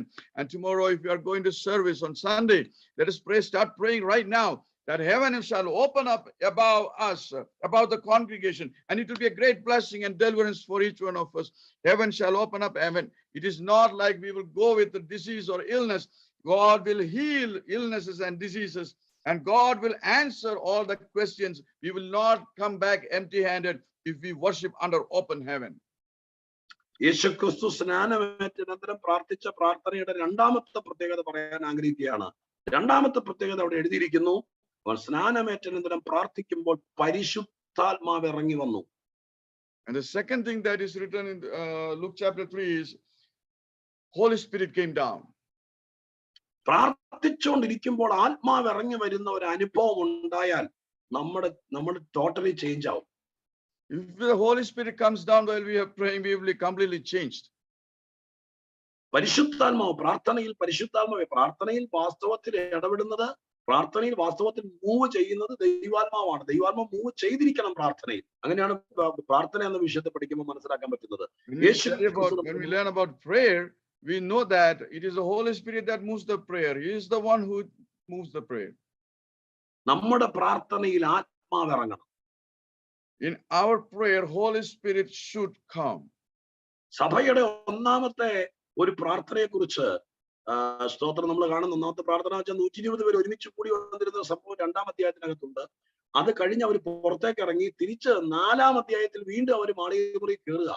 അത് അവർക്കെതിരെ ഭയങ്കര നിയമങ്ങൾ വന്നു. യേശുക്രിസ്തുവിന്റെ നാമത്തിൽ യെരുശലേമിൽ പ്രസംഗിച്ചുകൂടാ, ഈ പരിശുദ്ധാത്മാവ് ശക്തി കൊണ്ട് ഇടപെട്ടുകൂടാന്ന് പറഞ്ഞപ്പോൾ അവരെ വിട്ടയച്ചു. ഒരു ദിവസം തടവിൽ നിർത്തിയിട്ട് വിട്ടയച്ചു പത്രോസിനെ, യോഹന്നാനെ. അവര് വന്ന് കൂട്ടുവിശ്വാസികളുടെ അടുക്കൽ പറഞ്ഞു. അവരെല്ലാരും കൂടി മാളികമുറി കയറിയിരുന്ന് വീണ്ടും പ്രാർത്ഥിച്ചു. അങ്ങനെ പ്രാർത്ഥിച്ചുകൊണ്ടിരിക്കുമ്പോൾ അവരിരുന്ന സ്ഥലം കുലുങ്ങി, എല്ലാവരുടെ മേലും ആത്മാവ് ഒന്നും എഴുതിയിരിക്കുന്നത്. അപ്പൊ പ്രാർത്ഥിച്ചുകൊണ്ടിരിക്കുമ്പോൾ, വലിയ വിഷയമായിട്ട് പ്രാർത്ഥിച്ചുകൊണ്ടിരിക്കുമ്പോൾ, വലിയ നിയമ കുരുക്കുമായിട്ട് പ്രാർത്ഥിച്ചുകൊണ്ടിരിക്കുമ്പോൾ, വലിയ മെഡിക്കൽ റിപ്പോർട്ടുമായിട്ട് പ്രാർത്ഥിച്ചുകൊണ്ടിരിക്കുമ്പോൾ, വലിയ കേസിന്റെ ഫയലുമായിട്ട് പ്രാർത്ഥിച്ചുകൊണ്ടിരിക്കുമ്പോൾ, അപ്പോൾ അവിടെ ഇറങ്ങി വരേണ്ടത് ദൈവാത്മാവാണ്. ഇന്ന് ദൈവം ചിലരോട് പറയുന്നു, നിന്റെ പ്രാർത്ഥന മാറി വരികയാണ്. നീ പ്രാർത്ഥിച്ചുകൊണ്ടിരിക്കുമ്പോൾ വിഷയത്തിന് മേൽ വ്യാപരിക്കുന്നത് പിശാചിന്റെ ശക്തിയും ഇരുട്ടിന്റെ വ്യാപാരമായിരിക്കില്ല. പ്രാർത്ഥിക്കുമ്പോൾ, നിങ്ങളുടെ മക്കൾക്ക് വേണ്ടി പ്രാർത്ഥിക്കുമ്പോൾ, നിങ്ങളുടെ കുടുംബത്തിന് വേണ്ടി പ്രാർത്ഥിക്കുമ്പോൾ ദൈവാത്മാവ് ഇറങ്ങി വരും. ആത്മാവ് ഇറങ്ങി വന്നാൽ, hallelujah, praise the Lord. When we are praying and when the Holy Spirit comes down, you might be praying with a big legal issue or big medical report or whatever. It doesn't matter. It is not the evil and darkness. It is going to be there. It is the power of God that is going to work there. When 120 people prayed the Holy Spirit, they received the Holy Spirit. That is in Acts chapter 2. However, in Acts chapter 4, we read when they went through problem, they were in a prison for a day, and they were released, and there were so many legal issues there, and they were warned not to preach Jesus Christ. But when they went and gave the report and they prayed together, we read that the Holy Spirit came down and they all received the Holy Spirit. So when we pray in the Holy Spirit, when we receive the Holy Spirit, the Lord will work for us. പഴയ നിയമ കാലഘട്ടത്തിൽ പോലും രാജാക്കന്മാരുടെ ചരിത്രത്തെല്ലാം വായിക്കുമ്പോൾ അവർക്ക് tolerate ചെയ്യാൻ പറ്റാത്ത വലിയ വിഷയം വന്നപ്പോൾ അവരെന്ത് ചെയ്യണമെന്നറിയാതെ അങ്ങോട്ടും ഇങ്ങോട്ട് നടന്ന അസ്വസ്ഥനായി ദൈവമേ ദൈവമേ എന്ന് വിളിച്ച് പ്രാർത്ഥിച്ചുകൊണ്ടിരിക്കുമ്പോൾ ദൈവാത്മാവ് ഇറങ്ങി വന്ന സംഭവം എഴുതിയിട്ടുണ്ട് ബൈബിളിനകത്ത്. Even when in the Old Testament, when the kings were so disturbed about issues and they could not be at peace and they started praying, we've read many times that Holy Spirit came down for them. നോക്കൂ, സ്തോത്രം. ഞാനൊരു വാക്യം വായിച്ചേൽപ്പിക്കാം. എവിടാ സ്തോത്രം? ദിനവൃത്താന്തം, 2 Chronicles chapter 20. അതിനകത്ത് സ്തോത്രം വാക്യം വായിച്ചു കേൾപ്പിക്കാം. 12 മുതൽ വാക്യം വായിക്കുകയാണ്. നീ അവരെ, ഞങ്ങളുടെ ദൈവമേ, നീ അവരെ ന്യായം വിധിക്കില്ലയോ? ഞങ്ങളുടെ നേരെ വരുന്ന ഈ വലിയ സമൂഹത്തോട് എതിർപ്പാൻ ഞങ്ങൾക്ക് ശക്തിയില്ല. എന്ത് ചെയ്യേണ്ടു എന്ന് അറിയുന്നില്ല. എങ്കിലും ഞങ്ങളുടെ കണ്ണുകൾ നിങ്ങളേക്ക് തിരിഞ്ഞിരിക്കുന്നു. അങ്ങനെ യഹൂദ്യരൊക്കെ അവരുടെ കുഞ്ഞുങ്ങളോടും ഭാര്യമാരോടും മക്കളോടും കൂടി യഹോവയുടെ സന്നിധിയിൽ നിന്നു. അപ്പോൾ സഭാമധ്യേ വെച്ച് യഹോവയുടെ ആത്മാവ് ആസാബിന്റെ പുത്രന്മാരിൽ മഥന്യാവിന്റെ മകനായ യേയേലിന്റെ മകനായ ബെനായാവിന്റെ മകനായ സക്കരിയാവിന്റെ മകൻ യഹസിയേൽ എന്ന ഒരു ലേവ്യന്റെ മേൽ വന്നു എന്ന് എഴുതിയിരിക്കുന്നു. ചുരുക്കി പറയാം, യഹോശാഫാത്ത് എന്ന് പറയുന്ന രാജാവ് വലിയ യുദ്ധം നേരിട്ടപ്പോൾ എന്ത് ചെയ്യണമെന്നറിയാതെ അയാൾ ഭാരപ്പെട്ടിരിക്കുമ്പോൾ, എല്ലാരും കൂടി വട്ടം നിന്ന് പ്രാർത്ഥിക്കുമ്പോൾ എന്താ സംഭവിച്ചു? ദൈവത്തിന്റെ ആത്മാവ് ഒരു മനുഷ്യന്റെ മേൽ ഇറങ്ങി വന്നു. ഞാൻ വീണ്ടും പറയുന്നു, പ്രാർത്ഥിക്കുമ്പോൾ ആത്മാവ് ഇറങ്ങിയെങ്കിലേ വിടുതൽ നടക്കൂ. So only when we pray and when the Holy Spirit comes down, that is where the deliverance will happen. Otherwise, deliverance won't happen. When King Jehoshaphat in 2 Chronicles chapter 20, verse 13 following and or 12 following, we read like this: "O our God, will you not judge them? For we have no power against this great multitude that is coming against us. Nor do we know what to do, but our eyes are upon you." Now all Judah with their little ones, their wives, the children stood before the Lord. Then the Spirit of Lord came upon a prophet. Yes. അപ്പോൾ പരിശുദ്ധാത്മാവ് പറയുന്നു. നോക്കേ, ഈ രാജാവിന് ഒരു രാജ്യം നേരിടുന്ന വിഷയം എന്ത് ചെയ്യണമെന്ന് അറിയില്ല. അയാൾ പറയുന്നുണ്ട്, എന്ത് ചെയ്യണമെന്ന് അറിയില്ലെന്നാണ് പറയുന്നത്. ഒരു രാജാവിന് യുദ്ധം നേരിടുമ്പോൾ എന്ത് ചെയ്യണമെന്ന് അറിയാതെ, നമ്മുടെ ഭാഷയിൽ പറഞ്ഞാൽ അയാളുടെ ബ്രെയിൻ ബ്ലാങ്ക് ആയി പോയി, ഒന്നും ചെയ്യാൻ പറ്റുന്നില്ല. അങ്ങനെ വന്ന സമയത്ത് ഇവര് പ്രാർത്ഥിക്കുമ്പോൾ എന്തോ സംഭവിച്ചു? ഒരു മനുഷ്യന്റെ മേൽ ദൈവത്തിന്റെ ആത്മാവ് ഇറങ്ങി അവിടെ പരിഹാരം ആരംഭിക്കുകയാണ്. ഇന്ന് ഞാൻ പറയുന്നു, നമ്മുടെ പ്രാർത്ഥന മാറി വരും. നിങ്ങൾക്ക് ഭയങ്കര രൂപാന്തരം വരും. നിങ്ങളുടെ പ്രാർത്ഥനയിൽ ഭയങ്കര മാറ്റം വരും. നിങ്ങൾ പ്രാർത്ഥിക്കാത്തവരല്ല, പ്രാർത്ഥിക്കുന്നവരാണ്. നിങ്ങൾ ദൈവത്തിന്റെ സന്നിധിയിൽ പ്രാർത്ഥിച്ച ഇത്രയും ആയത്. പക്ഷേ 2022 6 മാസം മുതൽ നിങ്ങളുടെ പ്രാർത്ഥനയുടെ പവർ മാറുകയാണ്. നിങ്ങൾ പ്രാർത്ഥിക്കുമ്പോൾ അനുഭവങ്ങൾ മാറുകയാണ്. ആത്മാവ് ഇറങ്ങുന്ന പ്രാർത്ഥനകൾ നിങ്ങൾ പ്രതീക്ഷിച്ചോ? നിങ്ങളുടെ സഭയോ നിങ്ങളുടെ കുടുംബമോ പ്രതീക്ഷിച്ചോ? വലിയവ ദൈവം ചെയ്യുന്ന ആത്മാവ് നിങ്ങളോട് പറയുന്നു. I know you are a people who pray, and that is how you came up to this moment with your prayer. However, Holy Spirit of God is going to change your prayer, and Holy Spirit is going to come down upon your prayer. When a nation is facing a big problem, when a king is facing a big problem, and they do not know what to do, they're praying, and the Holy Spirit of God comes down upon us. Only when the Holy Spirit of God comes down upon us, our problems will be solved. So tonight, God is going to change your prayer. In the 6th month of the 2022, God is going to change your prayer, and your new prayer, Holy Spirit is going to come down. എത്ര പേര് ആഗ്രഹിക്കുന്നു എനിക്കറിയില്ല. ഒരു പ്രസംഗം കേൾക്കുന്നിരിക്കരുത്. സ്വർഗം പറയുന്നു, നിങ്ങളെ ദൈവത്തിന് ഉപയോഗിക്കാനുണ്ട്. നിങ്ങളോടുള്ള വാഗ്ദത്തം, നിങ്ങളുടെ കുടുംബത്തോടുള്ള വാഗ്ദത്തം, നിങ്ങളുടെ ശുശ്രൂഷയോടുള്ള നിങ്ങളുടെ എന്തൊക്കെയോ ദൈവം. പക്ഷെ അതിന്റെ ആ പുറന്തോട് പൊട്ടണമെങ്കിൽ ആത്മാവ് ഇറങ്ങുന്ന പ്രാർത്ഥന വന്നാൽ നിങ്ങളെ ദൈവം ഭയങ്കരമായിട്ട് എക്യൂപ്പ് ചെയ്യാൻ പോവാ. ദൈവം അത് ചെയ്യുമെന്ന് എനിക്ക് ഉറപ്പ് കിട്ടുന്നു. ഞാനത് വേറെ ഒന്നും ഇന്ന് പറഞ്ഞില്ലെങ്കിലും ആവേശത്തോടെ ഈ ദൂത് വീണ്ടും ഞാൻ പറയുന്നു, ദൈവാത്മാവ് ഇറങ്ങും, നിങ്ങളുടെ പ്രവൃത്തി വലുതാവും. I have confirmation from the Lord that Holy Spirit is going to change your lives. Holy Spirit is going to change your situation. There is an outer shell that you need to break out. Only the Holy Spirit can break it out. And God is going to change it. I am confirmed, and I am declaring this message to you that I received from the Lord. നിങ്ങൾക്ക് ഈ ദിവസങ്ങളിൽ ഏതെങ്കിലും വിധത്തിൽ സമയം ദൈവം തരുന്നുണ്ടെങ്കിൽ, ഒരു പക്ഷെ നിങ്ങളുടെ പിള്ളേരൊക്കെ പഠിത്തം കഴിഞ്ഞ് അവരൊക്കെ അവരവരുടെ സ്ഥലങ്ങളിലേക്ക് പോയി, ഇപ്പൊ നിങ്ങൾ ഭാര്യയും ഭർത്താവും തന്നെ ഒറ്റയ്ക്കായി കാണും വീട്ടിൽ, അല്ലെങ്കിൽ നിങ്ങൾക്ക് ഈ ദിവസങ്ങളിൽ ഒരുപാട് സമയം എങ്ങനെയോ ചിലപ്പോൾ നിങ്ങളുടെ ടൈം ഷെഡ്യൂളൊക്കെ ദൈവം മാറ്റിയിട്ട് നിങ്ങളെ വീട്ടിലിരുത്തുമായിരിക്കും. എന്തോ എനിക്കറിയില്ല. ഞാൻ നിങ്ങളോട് ദൂത് പറയുന്നു, നിങ്ങൾക്ക് ആ സമയം തന്നത് കറങ്ങി നടക്കാനല്ല. നിങ്ങൾക്ക് ആ സമയം തന്നത് വീടൊന്ന് അടിച്ച് വൃത്തിയാക്കി ക്ലീൻ ആക്കി അലമാരിയൊക്കെ അടുക്കി പറക്കി വെക്കാനല്ല. നിങ്ങൾക്ക് ആ സമയം ദൈവം ഇപ്പൊ തരുന്നത് പിള്ളേരൊക്കെ മാറി നിങ്ങളെ ഒറ്റയ്ക്കാക്കുന്നത്. ആത്മാവിറങ്ങുന്ന പ്രാർത്ഥന നിങ്ങളുടെ ജീവിതത്തിൽ ഒരിക്കൽ സംഭവിച്ചാൽ നിങ്ങളെ ദൈവം അതിന് ശേഷം ഉപയോഗിക്കുന്നത് ഇന്നലെ വരെ നിന്നതുപോലെ ആയിരിക്കില്ല. അതിന്റെ അവസരവും സമയവും ദൈവം ഉണ്ടാക്കി തരിക. നിങ്ങൾ തിരിച്ചറിഞ്ഞാൽ മതി.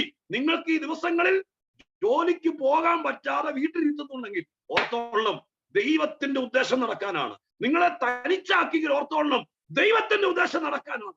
നിങ്ങൾ വൈഫ് ആൻഡ് ഹസ്ബൻഡ് മാത്രമാണ് ഈ ദിവസങ്ങൾ വീട്ടിലുള്ളെങ്കിൽ ഓർത്തോളണം, ടൈം വേസ്റ്റ് ആക്കാനല്ല, ആത്മാവിറങ്ങുന്ന പ്രാർത്ഥനയ്ക്ക് വേണ്ടി ദൈവം നിങ്ങളെ സമയം തരികയാണ്. അത് വിനിയോഗിച്ചു ഭയങ്കര മാറ്റം വരുന്നത് ഞാൻ ആത്മാവിൽ മനസ്സിലാക്കും. God is going to give you time. God is going to change the schedules so that God is going to put you alone. If you are alone with your wife and kids have moved out, it is not just to spend time and waste time. It is to spend time before the Lord. The Lord wants you to spend time with him, and God is going to use you. God is separating some time for you that you will spend with him, and he's going to give his Holy Spirit.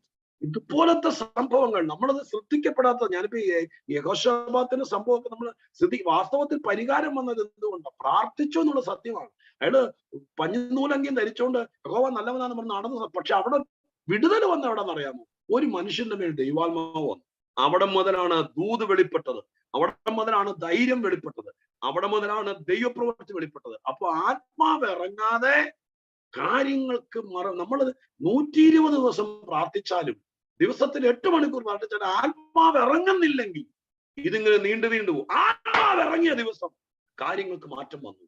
പ്രാർത്ഥനയിൽ ആത്മാവ് ഇറങ്ങണമെന്ന് ദൈവം നമ്മളെ നിർബന്ധിക്കുക. ഞാൻ ആ ഭാഗത്തുനിന്ന് പോകാത്ത സമയം കളയാൻ, എനിക്ക് 7 പ്രാർത്ഥന പറയാൻ പറ്റുമെന്ന് തോന്നുന്നില്ല. പക്ഷെ ദൈവം എന്നെ നിർബന്ധിക്കുന്നു, കർത്താവിന്റെ ആത്മാവ് പരിചയം ചെയ്യാൻ പോവാന്ന് പറയാൻ. It is true that Jehoshaphat changed his dress and wore white linen and all, and he gave glory to God and walked in front of the army. But that real deliverance happened only when the Holy Spirit came upon a Levite. From that moment onwards, there was courage. That moment onwards, there was change and joy. So only when the Holy Spirit comes, there will be deliverance. I don't know whether I'll be able to share the 7 prayers, but I want to stay here and I want to share with you your new prayer. Holy Spirit should come down. ഈ യഹോശാഫാത്തിന്റെ മാത്രമല്ല, ഹിസ്കിയ രാജാവിന്റെ ജീവിതത്തിൽ ഇങ്ങനെ സംഭവം നടന്ന ഓർക്കുന്നുണ്ട്. ഹിസ്കിയ രാജാവിന്റെ അശൂർ രാജാവ് ഇസ്രായേലിനെതിരെ ഒട്ടും പ്രതീക്ഷിക്കാത്ത സമയത്ത് ഒരു യുദ്ധക്കാഹളം മുഴക്കി വെല്ലുവിളി ഏറ്റെടുത്തു. അവരുടെ ഒരു ഒരു ഒരു ഒരു എന്താ പറയാ, ഒരു ലെറ്റർ എഴുതിയിട്ട് രാജാവിന് കൊടുത്തയച്ചു തന്റെ സൈന്യാധിപന്റെ കയ്യിൽ. അതിനകത്ത് എഴുതിയിരിക്കുന്നത് ഇങ്ങനെയാണ്: യഹോവ രക്ഷിക്കും, യഹോവ വിടുവിക്കും എന്ന് പറഞ്ഞ് നിങ്ങളെ പറ്റിക്കരുത്. എന്റെ കയ്യിൽ നിന്ന് വിടുവിക്കാൻ പറ്റിയ ഒരു ദൈവ അഹങ്കാരം എഴുതി വെച്ചു. ഈ ഹിസ്കിയ രാജാവും പേടിച്ചു പോയി. അശൂർ അന്നത്തെ പ്രബല ശക്തിയാണ്. അപ്പൊ അദ്ദേഹം ഈ കത്തും പിടിച്ചുകൊണ്ട് നേരെ ദൈവാലയത്തിൽ ചെന്നു. കത്ത് ദൈവത്തിന്റെ സന്നിധി വിടുത്തിയിട്ട് ദൈവത്തോട് കരഞ്ഞു പ്രാർത്ഥിച്ചു, ദൈവമേ നീ ഇത് കാണുന്നില്ലേ, നീ ഇത് കാണുന്നില്ലേ എന്ന് പ്രാർത്ഥിക്കുമ്പോൾ ആലയത്തിൽ നിന്ന് ഒരു മനുഷ്യന്റെ മേൽ ദൈവാത്മാവ് ഇറങ്ങി വന്നു. ദൈവാത്മാവ് ആ മനുഷ്യനോട് പറഞ്ഞു, നീ പോയി സമാധാനത്തോടെ കിടന്നുറങ്ങുക, യഹോവ നിനക്ക് വേണ്ടി വീര്യം പ്രവർത്തിക്കും. അയാള് പള്ളി മറ്റേ കയറി ഉറങ്ങിയോന്നറിയില്ല. പക്ഷെ അന്ന് രാത്രിയാണ് ദൈവം ഒരു ദൂതനെ അയച്ച് 1,85,000 അശൂർ പട്ടാളക്കാരെ കൊന്നുകളഞ്ഞത്. അപ്പൊ കണ്ണീരോടെ, നൊമ്പരത്തോടെ, ഹൃദയ തകർച്ചയോടെ പ്രാർത്ഥിക്കുമ്പോൾ ആത്മാവിറങ്ങും. ആരുടെയെങ്കിലും മേലിറങ്ങും. നിങ്ങളുടെ സഭയിൽ ഇന്നാരുടെ മേലൊന്നുമില്ല. നിങ്ങളുടെ കുഞ്ഞിന്റെ മേലായിരിക്കാം, ചിലപ്പോൾ പാട്ട് പാടുന്ന ബ്രദറിന്റെ മേലായിരിക്കാം, ചിലപ്പോൾ ശുശ്രൂഷിക്കുന്ന കർത്തൃദാസന്റെ മേലായിരിക്കാം, ചിലപ്പോൾ ആ പുറകിലിരുന്ന് മക്കളുടെ ശുശ്രൂഷയ്ക്ക് വേണ്ടി പ്രാർത്ഥിച്ചുകൊണ്ടിരിക്കുന്ന അമ്മയുടെ മേലായിരിക്കാം. എവിടെയാണെങ്കിലും ആത്മാവിറങ്ങിയാൽ ഒരു ബ്രേക്ക് ത്രൂ സംഭവിക്കും. വേദപുസ്തകം എന്നോട് പറയുന്നു, ആത്മാവിറങ്ങുന്ന പ്രാർത്ഥനകൾ കേരളത്തിൽ ഉണ്ടായിരുന്നു. മലയാളി ശുശ്രൂഷകന്മാർ പോയിടത്തുണ്ടായിരുന്നു. ദൈവസഭയുടെ അഭിഷിക്തന്മാർ ശുശ്രൂഷിച്ചിടത്തുണ്ടായിരുന്നു. അമേരിക്കയിൽ ഉണ്ടായിരുന്നു, ആഫ്രിക്കയിൽ ഉണ്ടായിരുന്നു. അത് ഇടക്കാലം കൊണ്ട് വെറും ചടങ്ങായി മാറി നിൽക്കുമ്പോൾ ദൈവം ആത്മഭാരമുള്ളവരെ തട്ടി ഉണർത്തുന്നു. ആത്മാവിറങ്ങുന്ന പ്രാർത്ഥനയ്ക്ക് തയ്യാറായിരിക്കൂ. ഒരു ഉണർവോടെ ദൈവം നടത്താൻ പോവാന്ന് ദൂത് പറയുക. It is not only Jehoshaphat, also is King Hezekiah. When he is threatened by the king of Assyria, and Assyrian king sends him a letter saying that don't think that Jehovah is going to deliver you. He wrote a total pride in that letter. However, when he goes to the temple and spreads this sheet out in the temple and prays to God, the Holy Spirit comes upon a person in the temple and he tells them, do not be bothered and worried about this problem. Go and sleep in peace. God has taken this over. And that night, the Holy Spirit came down. As when the night the Holy Spirit came down, 185,000 army was killed. The rivals were killed, and that is when the deliverance was there. There were many servants of God who were anointed by the Holy Spirit. In India, in Malayalam, and in Africa, in America, there was a big change. And for a time being, it has become a show, but these days the Holy Spirit is going to wake up servants of God, and the Holy Spirit is going to come down mightily, and everything is going to change again. Praise God. ആമേൻ ആമേൻ. യേശുക്രിസ്തുവിന്റെ പ്രാർത്ഥനയിൽ ഒന്ന് സ്വർഗം തുറന്നു, രണ്ട് ആത്മാവിറങ്ങി, മൂന്നാമത്തത് പറയാൻ പോവാണ്. യേശു പ്രാർത്ഥിച്ചപ്പോൾ സ്വർഗത്തിൽ നിന്ന് പിതാവ് വിളിച്ചു പറയുകയാണ്, ഇവൻ എന്റെ പ്രിയപുത്രൻ, ഇവനിൽ ഞാൻ പ്രസാദിച്ചിരിക്കുന്നു. മറ്റു ഭാഗത്ത് എഴുതിയിരിക്കുന്നതോട് ചേർത്ത് വായിച്ചാൽ നിങ്ങൾ ഇവന് ചെവി കൊടുപ്പീൻ. അതിനർത്ഥം സ്വർഗം വെളിപ്പെടുത്തി ഇവൻ ആരാണെന്ന് സമൂഹ മധ്യത്തിൽ. മൂന്നാമത്തെ കാര്യം, പ്രാർത്ഥിച്ചപ്പോൾ ദൈവശബ്ദം കേട്ടു. So three things happened when Jesus prayed after his baptism. First was the heavens opened up. Second was the Holy Spirit came down. And the third thing was the heaven spoke regarding Jesus Christ. This is my most beloved son in whom I am pleased. And in another part we read, listen to him, give him ear. So when we pray, when Jesus prayed, all these three things happen. And when we pray, this should happen. ഞാൻ അതിനെ കുറച്ചുകൂടെ വൈഡായിട്ട് interpret ചെയ്യാം. പ്രാർത്ഥിച്ചപ്പോഴാണ് യേശുക്രിസ്തു ആരാന്ന്, യേശു ആരാന്ന് പലർക്കും പിടികിട്ടിയിട്ടില്ല. കാരണം യേശു എല്ലാവരിൽ നിന്നും വ്യത്യസ്തനാണ്. മറിയയുടെ മോനാണോ, തച്ചനാണോ, തച്ചന്റെ മോനാണോ, യോസേപ്പിന്റെ മോനാണോ, ആരാന്നും പറഞ്ഞ് കൺഫ്യൂഷൻ അടിച്ച് നടക്കുക യഹൂദന്മാരല്ല. ആരാന്ന് ആരും പറയുന്നില്ല. മറിയോട് ചോദിച്ചാൽ മറിയ അത്ഭുതങ്ങളാ പറയുന്നത്. ഞങ്ങൾ കല്യാണം കഴിക്കുന്നതിനൊക്കെ മുമ്പ് ദൈവം പറഞ്ഞെന്ന് പറയുന്നത്, അതൊന്നും ആൾക്കാർക്ക് വിശ്വസിക്കാൻ പറ്റുന്നില്ല. പക്ഷേ യേശു പ്രാർത്ഥിച്ചുകൊണ്ട് നിൽക്കുമ്പോൾ സ്വർഗം വെളിപ്പെടുത്തി ഇവൻ ആരാണെന്ന്. പ്രാർത്ഥനയിലാണ് ദൈവം നമ്മൾ ആരാന്ന് വെളിപ്പെടുത്തുന്നത്. It is in prayer God reveals who we are. Jesus is unique and different from everybody. And everybody is confused about who Jesus is. Is he the son of Joseph or Mary? And if you ask Mary, she will say a lot of miracles that happened, and nobody is going to believe it. But when Jesus was praying, that's when heaven revealed who Jesus really was. നമ്മൾ സുവിശേഷകനാണോ, നമ്മൾ പ്രവാചകനാണോ, നമ്മൾ അപ്പോസ്തലനാണോ, നമ്മൾ ആരാണ് എന്ന് വെളിപ്പെടണമെങ്കിൽ നമ്മൾ ദൈവത്തിന്റെ സന്നിധിയിൽ ആത്മാർത്ഥമായി പ്രാർത്ഥിക്കണം. ആരോടെങ്കിലും നമ്മൾ ചെന്ന് ചോദിക്കുക, പാസ്റ്ററെ എനിക്ക് വേണ്ടത് പ്രാർത്ഥിച്ചേ, എനിക്ക് കൃപയുണ്ടോ നോക്കേ, ഞാൻ ആരാ, എനിക്ക് സുവിശേഷകരേക്ക് പിടിയുണ്ടെന്ന് ചോദിച്ചാൽ വല്ലതും പറഞ്ഞു വിടും, നമുക്ക് പിടികിട്ടിയല്ല. അങ്ങനെ ഇറങ്ങി തിരിച്ച് ഒരുപാട് പേർക്ക് പ്രശ്നം ഉണ്ടായിട്ടുണ്ട്. പക്ഷെ ദൈവവചനം പറയുന്നു, നമ്മൾ ദൈവസന്നിധി പ്രാർത്ഥിക്കുമ്പോൾ ദൈവം നമ്മളോട് പറയും. ഇവിടെ എഴുതിയിരിക്കുന്നത് എന്താ? യേശുവിനോടാ പറഞ്ഞത്, നീ എന്റെ പ്രിയപുത്രൻ എന്ന് പറഞ്ഞ ആരോടാ? നാട്ടുകാരോടല്ല. നീ യേശുവിനോടാ പറഞ്ഞത്, നീ എന്റെ മോനാണ്, നിന്നിൽ ഞാൻ പ്രസാദിച്ചിരിക്കുകയാണ്, നിന്നെ ഞാൻ ഉപയോഗിക്കാൻ പോവുകയാണ്, നിന്നെ തേടി ആളുകൾ വരും, നീ അവർക്ക് വേണ്ടി നിൽക്കണം എന്ന് യേശുവിനോടാണ് അപ്പം പറഞ്ഞത്. അങ്ങനെയാണെങ്കിൽ പ്രാർത്ഥിച്ചുകൊണ്ടിരിക്കുമ്പോൾ സ്വർഗം പറയുന്നു, നീ ആരാണ്, നിന്റെ കൃപ എന്താണ്, നിന്നെ കുറിച്ചുള്ള ഉദ്ദേശം എന്താണ്, നിന്നിലൂടെ എന്താ ചെയ്യാൻ പോകുന്നത്, നിനക്ക് വേണ്ടി എന്താ ദൈവം പ്രവർത്തിക്കാൻ പോകുന്നത്, നിന്റെ അഭിഷേകത്തിന്റെ ക്വാളിറ്റി എന്താണ്, നിന്റെ വിളി എന്താണ്, തെരഞ്ഞെടുപ്പ് എന്താണ്, ഇതെല്ലാം വെളിപ്പെടണമെങ്കിൽ പ്രാർത്ഥിക്കണം. പ്രാർത്ഥിക്കുമ്പോൾ ദൈവം അത് വെളിപ്പെടുത്തും. വീണ്ടും ദൈവം ആ കാര്യം ഓർമ്മിക്കുക. Again, Holy Spirit of God is reminding this. Only when you pray, God will reveal to you who you really are, whether you are a pastor, whether you are a prophet, whether you're an evangelist or an apostle, who you are. When Jesus is praying, Father tells Jesus personally to Jesus, you are my beloved son. So when we pray before God, God will tell us who we are to him. It is not like sometimes people go to other people and ask, oh, what is my ministry? What am I supposed to do? And they will give a lot of advice. And many people have got into trouble because of that. However, if we spend time in prayer, the Holy Spirit will reveal to us about who we are to him. ഏറ്റവും പ്രധാനപ്പെട്ട ദൂതുകൾ കിടന്നത് ഈ ഒന്നാമത്തെ പ്രാർത്ഥനയിലാണ്. നമ്മുടെ സമയം ഒത്തിരി മുന്നോട്ട് വന്ന് മനസ്സിലാക്കുന്നു. ഈ മൂന്ന് കാര്യം ഗൗരവമായി കാണുക. ഒന്ന്, നമ്മുടെ പ്രാർത്ഥനയിൽ സ്വർഗം തുറക്കണം.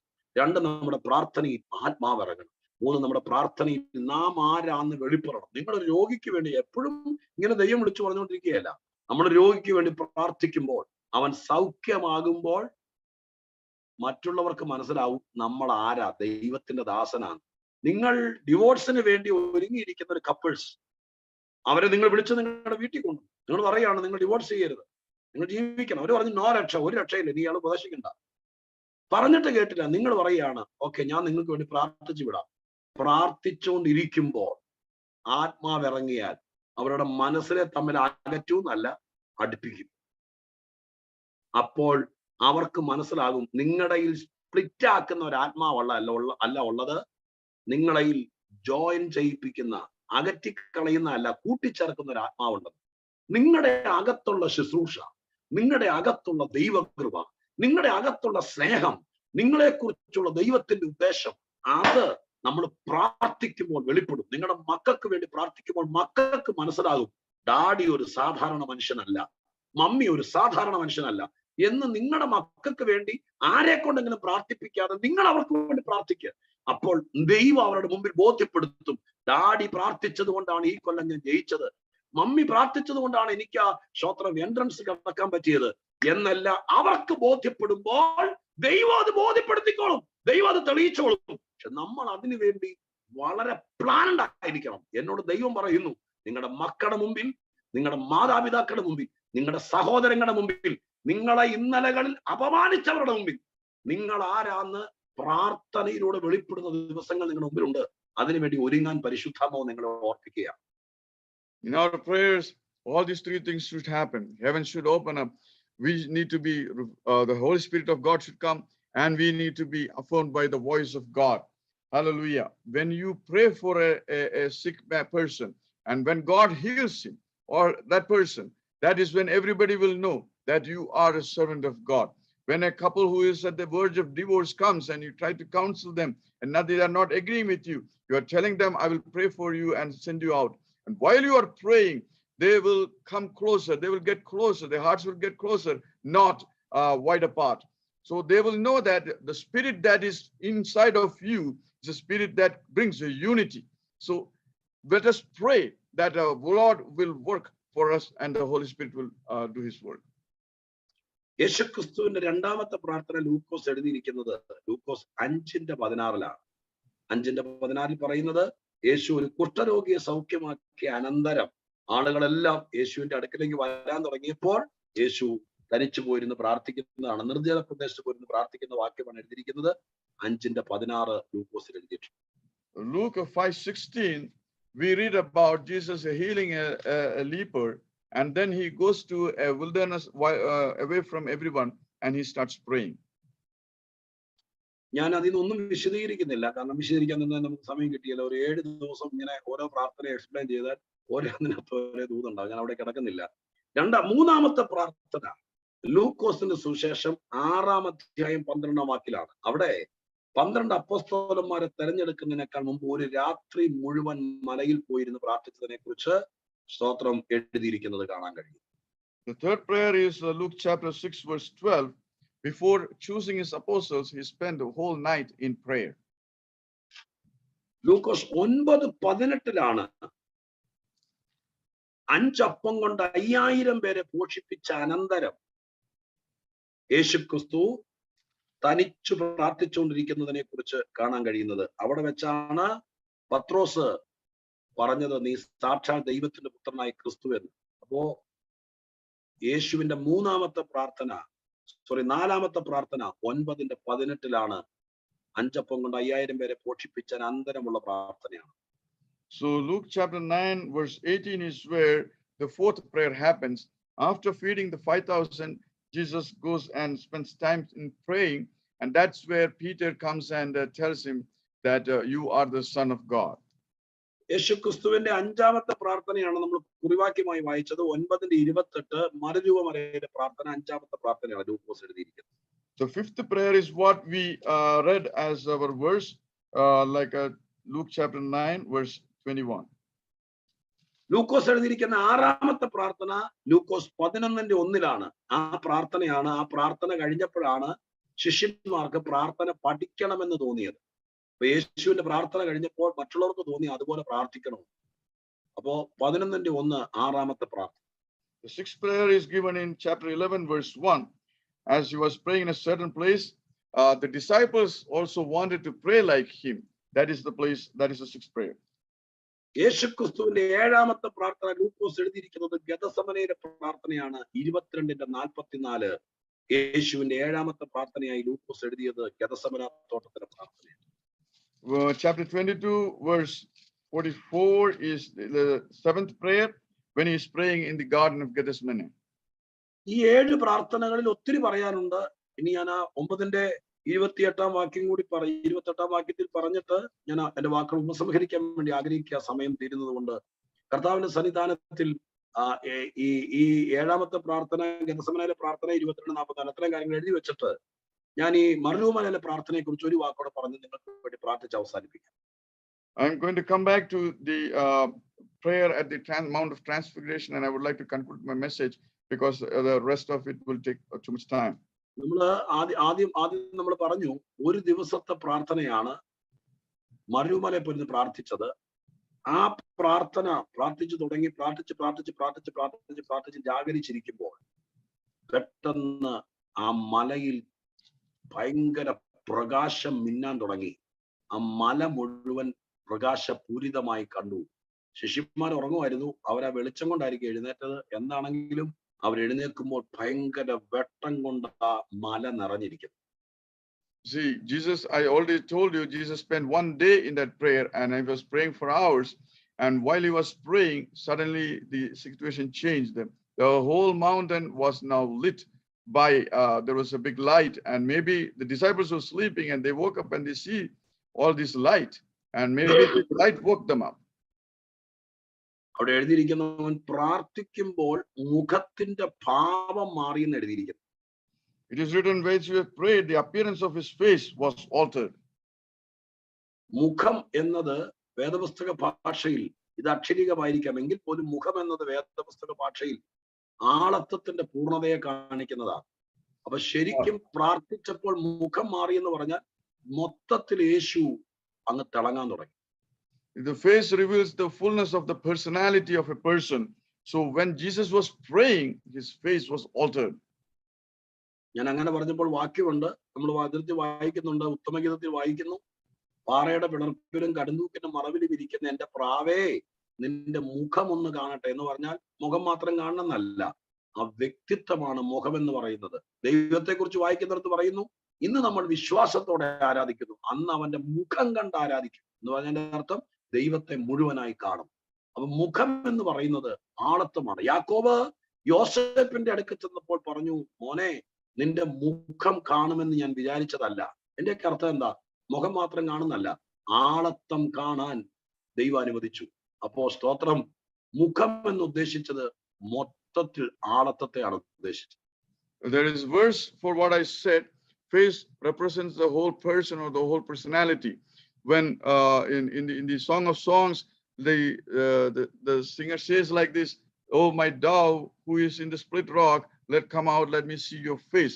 It is not just about the face, the whole person. And when we read later in the epistles, the apostle says, "Today we worship by faith, but then on that day we will see him, see his face and worship." So that means we will see not just the face of the Lord, but the whole person there. And also again, that is the meaning. ഞാൻ ഇങ്ങനെ പറഞ്ഞ് conclude ചെയ്യാം. അനേക പ്രാർത്ഥനയും നമ്മുടെ circumstances അല്ലെങ്കിൽ നമ്മുടെ സാഹചര്യങ്ങൾ മാറ്റാൻ വേണ്ടിയിട്ടാണ് നമ്മൾ മാക്സിമം ഉപയോഗിക്കുന്നത്. ഈ പ്രാർത്ഥന നമ്മളെ പഠിപ്പിക്കുന്നത് നമ്മളെ മാറ്റുന്ന, നമ്മുടെ മുഖഭാവം മാറുന്ന, നമുക്ക് ചേഞ്ച് വരുന്ന, നമ്മളെ തേജസ് ഉള്ളതാക്കി മാറ്റുന്ന പ്രാർത്ഥനയുണ്ട്. നമ്മുടെ കോൺസെൻട്രേഷൻ മുഴുവൻ ആ പ്രാർത്ഥനയെ കൊണ്ടുവരുവാൻ ദൈവം ആഗ്രഹിക്കുന്നത് കൊണ്ടാണ് ഇങ്ങനത്തെ ഒരു ദൂത് ദൈവം നമ്മളെ ഓർമ്മിച്ചത്. See, many times we pray for our circumstance to change. However, tonight we were meditating on a prayer that would transform us. So God is speaking us. Lord is speaking to us that for a prayer that would change us. എന്റെ അടുക്കൽ ഞാൻ ഇങ്ങനെ ആൾക്കാരൊക്കെ കൊണ്ട് പ്രാർത്ഥിക്കുന്ന ഒരാളായ എന്റെ പേരിൽ എന്റെ അടുക്കൽ ആളുകൾ മുഖക്കുരു മാറാൻ വേണ്ടി പ്രാർത്ഥിക്കാൻ വന്നിട്ടുണ്ട്, മുഖത്തെ പാട് മാറാൻ വേണ്ടി പ്രാർത്ഥിക്കാൻ വന്നിട്ടുണ്ട്. മുഖം മാറാൻ വേണ്ടി ആരും പ്രാർത്ഥിക്കാൻ വന്നിട്ടില്ല ഇതുവരെ എന്ന് പറഞ്ഞാൽ അർത്ഥം മനസ്സിലായോ? നമുക്ക് മാറ്റം വരുന്ന കാര്യം നമ്മൾ ചിന്തിക്കാറില്ല. നമ്മുടെ ശരീരത്തിൽ ഒരു പാടുണ്ട്, അല്ലെങ്കിൽ സ്തോത്രം നമ്മുടെ മുടി ഒഴിഞ്ഞു പോവുകയാണ്, കൈവിരലിൽ ഒരു അരിമ്പാറയുണ്ട്. അതിനൊക്കെ വേണ്ടി നമ്മൾ അങ്ങ് 6 വെള്ളിയാഴ്ച പ്രാർത്ഥിക്കുന്നത്. അത് വന്നാലും പറഞ്ഞു കൊടുത്തത് 6 വെള്ളിയാഴ്ച വരാനാ പറയുന്നത്. പക്ഷെ നമ്മളെ മാറ്റാൻ നമ്മുടെ സമയം എടുത്താൽ നമ്മൾ മാറുന്ന കൂടെ നമ്മുടെ എല്ലാ പ്രശ്നവും മാറിപ്പോകും. നമ്മളെ സാത്താൻ വഞ്ചിക്കരുത്. നമ്മുടെ ജാതീയ നിലവാരത്തിലല്ല നമ്മുടെ പ്രാർത്ഥന. നിങ്ങൾ അങ്ങനെയാണെന്നല്ല പറയുന്നത്. ഈ ദൂത് നിങ്ങളെ സ്നേഹിച്ചുകൊണ്ട് ദൈവം പറയുക, നമ്മളീ പലരെയും മാറ്റുന്ന ഒരു വലിയ പ്രാർത്ഥനയുടെ താക്കോൽ ദൈവം ഈ ദിവസങ്ങളിൽ വിശ്വസിക്കുന്നവർക്ക് വേണ്ടി തരും. ഞാൻ തുടക്കത്തിൽ പറഞ്ഞൊരു വാക്ക് ഓർക്കുന്നുണ്ടല്ലോ, ഇത് വിശ്വാസമായി പരിണമിച്ചെങ്കിലേ പ്രയോജനപ്പെടുകയുള്ളൂ. ആ പരിണാമത്തിലേക്ക് നമുക്ക് നയിക്കപ്പെടാൻ ഇടയാകട്ടെ എന്ന് പ്രാർത്ഥിക്കുന്നു. ദൈവം നിങ്ങളെ സഹായിക്കട്ടെ എന്ന് ഓർപ്പിച്ചുകൊണ്ട് ഒരു വാക്കുകൾ ഉപസംഹരിക്കുകയാണ്. കർത്തൃദാസൻ പറഞ്ഞു കഴിയുമ്പോൾ ഒരു വാക്ക് ഞാൻ പ്രാർത്ഥിച്ച് അവസാനിപ്പിക്കാം. ഇങ്ങനെ ഒരു അവസരം തന്നതിന്, എന്നെ കുറിച്ച് അറിഞ്ഞ് സന്തോഷത്തോടെ ഇങ്ങനെ മുഖാന്തരം തന്നതിന് ഹൃദയം നിറഞ്ഞ നന്ദി പറയുന്നു. ദൈവം നിങ്ങളെ അനുഗ്രഹിക്കാൻ ഇടയാകട്ടെ. As I am a servant of God who prays for people, many times people come to me for prayer. People sometimes come to me so that they have pimples and they want it gone, or there is a mark on their face, they want it gone. But nobody has come to me to change their face, which means to transform their lives. Many are not interested in transforming their lives. That should not happen with us. Let us pray that this prayer will change us. This is the key to open the heaven. Don't forget, at first I told you this. Unless this comes into your heart in faith and you receive it in faith and let it transform you, it wouldn't work. So Holy Spirit of God loves you. And I know you are people of prayer. And so Holy Spirit of God loves you and he wants you to be transformed in his presence. So I would like to conclude here. Thank you for this opportunity. Now Pastor will pray. പ്രാർത്ഥിക്കാം. ഞങ്ങളുടെ കർത്താവേ, ഞങ്ങളുടെ സ്വർഗീയ പിതാവേ, നല്ല ദിവസത്തിനായി സ്തോത്രം. ഇന്ത്യയിൽ ഈ പ്രഭാതത്തിൽ എഴുന്നേറ്റ് പ്രാർത്ഥനയെല്ലാം കഴിഞ്ഞിരിക്കുന്ന സമയത്ത്, അമേരിക്കൻ രാത്രി ആകുന്ന സമയത്ത് കർത്താവേ, അരിസോണയിലെ ബെഥേൽ ക്രിസ്ത്യൻ അസംബ്ലിക്ക് വേണ്ടി ഇങ്ങനെ ഒരു മീറ്റിംഗ് ദൈവം ക്രമീകരിച്ചു. എന്നെ കൂടി ദൈവമായ കർത്താവ് ഇതിനകത്ത് തിരുത്തി. എന്റെ കർത്താവ് ആ പറഞ്ഞു തന്ന വാക്കുകൾ ഞാൻ പറഞ്ഞപ്പാ, ഞങ്ങൾ ഒന്നിച്ച് പ്രാർത്ഥിക്കുന്നു. ഞങ്ങൾ ആരും ഈ കാര്യത്തിനകത്ത് മികച്ചവരല്ല, ഒത്തിരി കുറവുണ്ട്. ഞങ്ങൾ കൂപ്പുകൈകളോടെ ദൈവത്തോട് ക്ഷമ ചോദിക്കുന്നു. ഞങ്ങളെ മാറ്റാൻ ഞങ്ങൾ അധികം പ്രാർത്ഥിച്ചിട്ടില്ല. ഞങ്ങളുടെ സാഹചര്യങ്ങൾ മാറാൻ, കടം മാറാൻ, ജോലി കിട്ടാൻ, വിസ കിട്ടാൻ, പിള്ളേരുടെ പഠനത്തിന് ഒക്കെ ഞങ്ങൾ പ്രാർത്ഥിച്ചിട്ടുണ്ട്. എന്നാൽ ഇന്ന് ദൈവം ഞങ്ങളെ ആഹ്വാനം ചെയ്ത ദൂത് ഞങ്ങൾ ഏറ്റെടുക്കുന്ന വിശിഷ്യ സഭയ്ക്ക് വേണ്ടി സൂമിലിരുന്ന എല്ലാവർക്കും വേണ്ടി പ്രാർത്ഥിക്കുന്നു. ഞങ്ങളുടെ കർത്താവിനോട് അപേക്ഷിക്കുകയാണ്. പ്രത്യേകിച്ച് പാസ്റ്റർ മനുവിന് വേണ്ടി പ്രാർത്ഥിക്കുന്നു. അദ്ദേഹത്തിന്റെ കുടുംബത്തിനായി പ്രാർത്ഥിക്കുന്നു. അദ്ദേഹത്തിന്റെ ചുറ്റിയുള്ള എല്ലാവർക്കായി പ്രാർത്ഥിക്കുന്നു. എന്റെ കർത്താവേ, ആ രാജ്യത്ത് ചെന്ന് ഇതുപോലൊരു കൂട്ടായ്മയുടെ നേതൃത്വം കൊടുക്കാൻ ദൈവം അനുവദിച്ചു. നിങ്ങളുടെ ദാസൻ എന്ന നിലയ്ക്ക് കർത്താവെ, എന്റെ വേലസ്ഥലത്തു നിന്ന് ലോകത്തിന്റെ പല സ്ഥാനത്താക്കി വെച്ചിരിക്കുന്ന എല്ലാ കർത്തൃദാസന്മാരെയും, എല്ലാ കുടുംബങ്ങളെയും, എല്ലാ സഹോദരങ്ങളെയും ജോലിയിലും ശുശ്രൂഷയിലുമാക്കുന്ന, വെണ്ണിക്കുളത്ത് നിന്ന്, ഞങ്ങളുടെ ഈ ജില്ലയിൽ നിന്ന് ലോകത്തിന്റെ പല ഭാഗത്തേക്ക് പോയിട്ടുള്ള ദൈവത്തിന്റെ സാക്ഷികളായി ജീവിക്കുന്ന, ദൈവിക ശുശ്രൂഷ ചെയ്യുന്ന എല്ലാവർക്കും വേണ്ടി പ്രാർത്ഥിക്കുന്നു. ആ കൂടെ ഞങ്ങളുടെ ദാസന് വേണ്ടി, തന്റെ കുടുംബത്തിന് വേണ്ടി, തന്റെ കോൺഗ്രിഗേഷന് വേണ്ടി ദൈവമേ, ഞങ്ങൾ ദൈവത്തോട് പ്രാർത്ഥിക്കുന്നു. ദൈവം അനുഗ്രഹിക്കണമേ. അവിടുത്തെ ചർച്ചിനെ അനുഗ്രഹിക്കണമേ. സൂമിൽ കയറി എല്ലാവരെയും അനുഗ്രഹിക്കണമേ. ഞങ്ങൾ ഒന്നിച്ച് ആഗ്രഹിക്കുന്നു. ഞങ്ങൾ പ്രാർത്ഥിക്കുമ്പോൾ സ്വർഗം തുറക്കണം. ഞങ്ങൾ പ്രാർത്ഥിക്കുമ്പോൾ ആത്മാവ് ഇറങ്ങി വരണം. ഞങ്ങൾ പ്രാർത്ഥിക്കുമ്പോൾ ഞങ്ങൾ ആരാന്ന് വെളിപ്പെടണം. ഞങ്ങൾ പ്രാർത്ഥിക്കുമ്പോൾ ഞങ്ങളെ തന്നെ മാറ്റണം. അങ്ങനെ ഒരു ശുശ്രൂഷയും പ്രാർത്ഥനയും ഈ അന്ത്യകാലത്ത് ഞങ്ങൾക്ക് തരണേ കർത്താവേ. ദൈവം അത് ചെയ്യണേ അപ്പ, ദൈവം അത് ചെയ്യണേ. ഈ ദിവസങ്ങളിൽ ഞങ്ങൾ പ്രാർത്ഥിക്കുമ്പോൾ സംഭവിക്കണേ കർത്താവേ. ഞങ്ങൾ ഒരുപാട് സമയം മറ്റു പലതിനു വേണ്ടി ചെലവഴിച്ചു. ഈ കൊറോണ കാലത്ത് ഞങ്ങളെ ദൈവം ഒത്തിരി കാര്യങ്ങൾ പഠിപ്പിച്ചു. ഞങ്ങൾ ക്ഷമ ചോദിക്കുന്നു. ഞങ്ങളുടെ വിലപ്പെട്ട സമയം ശുശ്രൂഷകന്മാരായിരുന്നിട്ട് പോലും വേണ്ടതിന് വേണ്ടി ചെലവാക്കാൻ പറ്റാതെ പോയതിൽ ക്ഷമിക്കണേ. ഈ ദിവസങ്ങൾ ഞങ്ങളെ തിരുത്തുന്നു. ഞങ്ങളുടെ ശുശ്രൂഷ ഞങ്ങൾ ആരാന്ന് വെളിപ്പെടും. ഞങ്ങളെ അപമാനിക്കുകയും ഞങ്ങൾക്ക് ശുശ്രൂഷ ഇല്ലെന്ന് പറയും, ഞങ്ങൾ ആരാന്ന് ചോദ്യം ചെയ്യുന്ന ഒത്തിരി ആളുകളുടെ നടുവിലാണ് ഞങ്ങൾ ജീവിക്കുന്നത്. അവരുടെ നടുവിൽ ഞങ്ങൾക്ക് വാക്കുകളില്ല കർത്താവേ, വാക്കുകളില്ല. പ്രാർത്ഥന മാത്രമേ ഉള്ളൂ. ഞങ്ങൾ പ്രാർത്ഥിക്കുന്നു. സ്വന്തം കുടുംബത്തിനകത്ത് പോലും ചോദ്യം ചെയ്യപ്പെടുന്നവർ, അപമാനിക്കപ്പെടുന്നവർ, അവരൊക്കെ വെച്ച് പ്രാർത്ഥിക്കും. കർത്താവും രക്ഷകനുമായ യേശുവിന്റെ നാമത്തിൽ ഞങ്ങൾ ഒന്നിച്ച് പ്രാർത്ഥിക്കുന്ന ഈ നാഴിക അത്ഭുതങ്ങൾ നടക്കാൻ തുടങ്ങട്ടെ. സ്വർഗം തുറക്കാൻ തുടങ്ങട്ടെ. കർത്താവിനോട് ഞങ്ങൾ പ്രാർത്ഥിക്കുന്നു, ഞങ്ങൾ എവിടെയെങ്കിലും പോയി വചനം പ്രസംഗിക്കാൻ നിൽക്കുമ്പോൾ സ്വർഗം തുറക്കണം, തുറന്ന സ്വർഗത്തിന്റെ കീഴെ നിന്ന് ശുശ്രൂഷിക്കാൻ അനുവദിക്കണം. നാളത്തെ സഭായോഗം ലോകത്തിൽ എവിടായിരുന്നാലും ഇതുപോലത്തെ ഒരു അനുഭവമാക്കി മാറ്റണം. ചർച്ച അതറിയണം, സാത്താന്റെ പാളയം അതറിയണം, ഞങ്ങൾക്ക് വേണ്ടി സ്വർഗം തുറന്നു വരുന്നു. അതുപോലത്തെ പവർഫുൾ മിനിസ്ട്രി വെളിപ്പെടണം. പ്രാർത്ഥന കേട്ടതിന് നന്ദി. യേശുവിൻ നാമത്തിൽ പ്രാർത്ഥിക്കുന്നു, കേൾക്കണമേ പിതാവേ, ആമേൻ. കർത്താവ് നിങ്ങൾ എല്ലാവരും അനുഗ്രഹിക്കട്ടെ. ഒരിക്കൽ കൂടി എല്ലാവർക്കും നന്ദി പറയുന്നു. Thank you. God bless you. Thank you pastor Shaji. വളരെ അനുഗ്രഹിക്കപ്പെട്ട മെസ്സേജിനായിട്ട് താങ്ക് യു സോ മച്ച്. ദൈവം അനുഗ്രഹിക്കട്ടെ. ഹൃദയത്തിന് വളരെ തണുപ്പായിരുന്നു. എന്നാൽ ദൈവത്തിന്റെ സന്നിധിയിൽ ദൈവത്തിന്റെ ആത്മാവ് ഓർപ്പിച്ചുണർത്തിയ വിഷയങ്ങളുടെ മുമ്പിൽ ഹല്ലേലൂയ തന്ന പ്രത്യാശ ലഭിച്ച പ്രത്യാശ രാവിലെ മുതൽ പ്രാർത്ഥിക്കുന്ന ഒരു വിഷയം ദൈവത്തിന്റെ ആത്മാവ് വളരെ ശക്തമായി ഉപയോഗിച്ചു. Such A blessing. വളരെ അനുഗ്രഹമായി.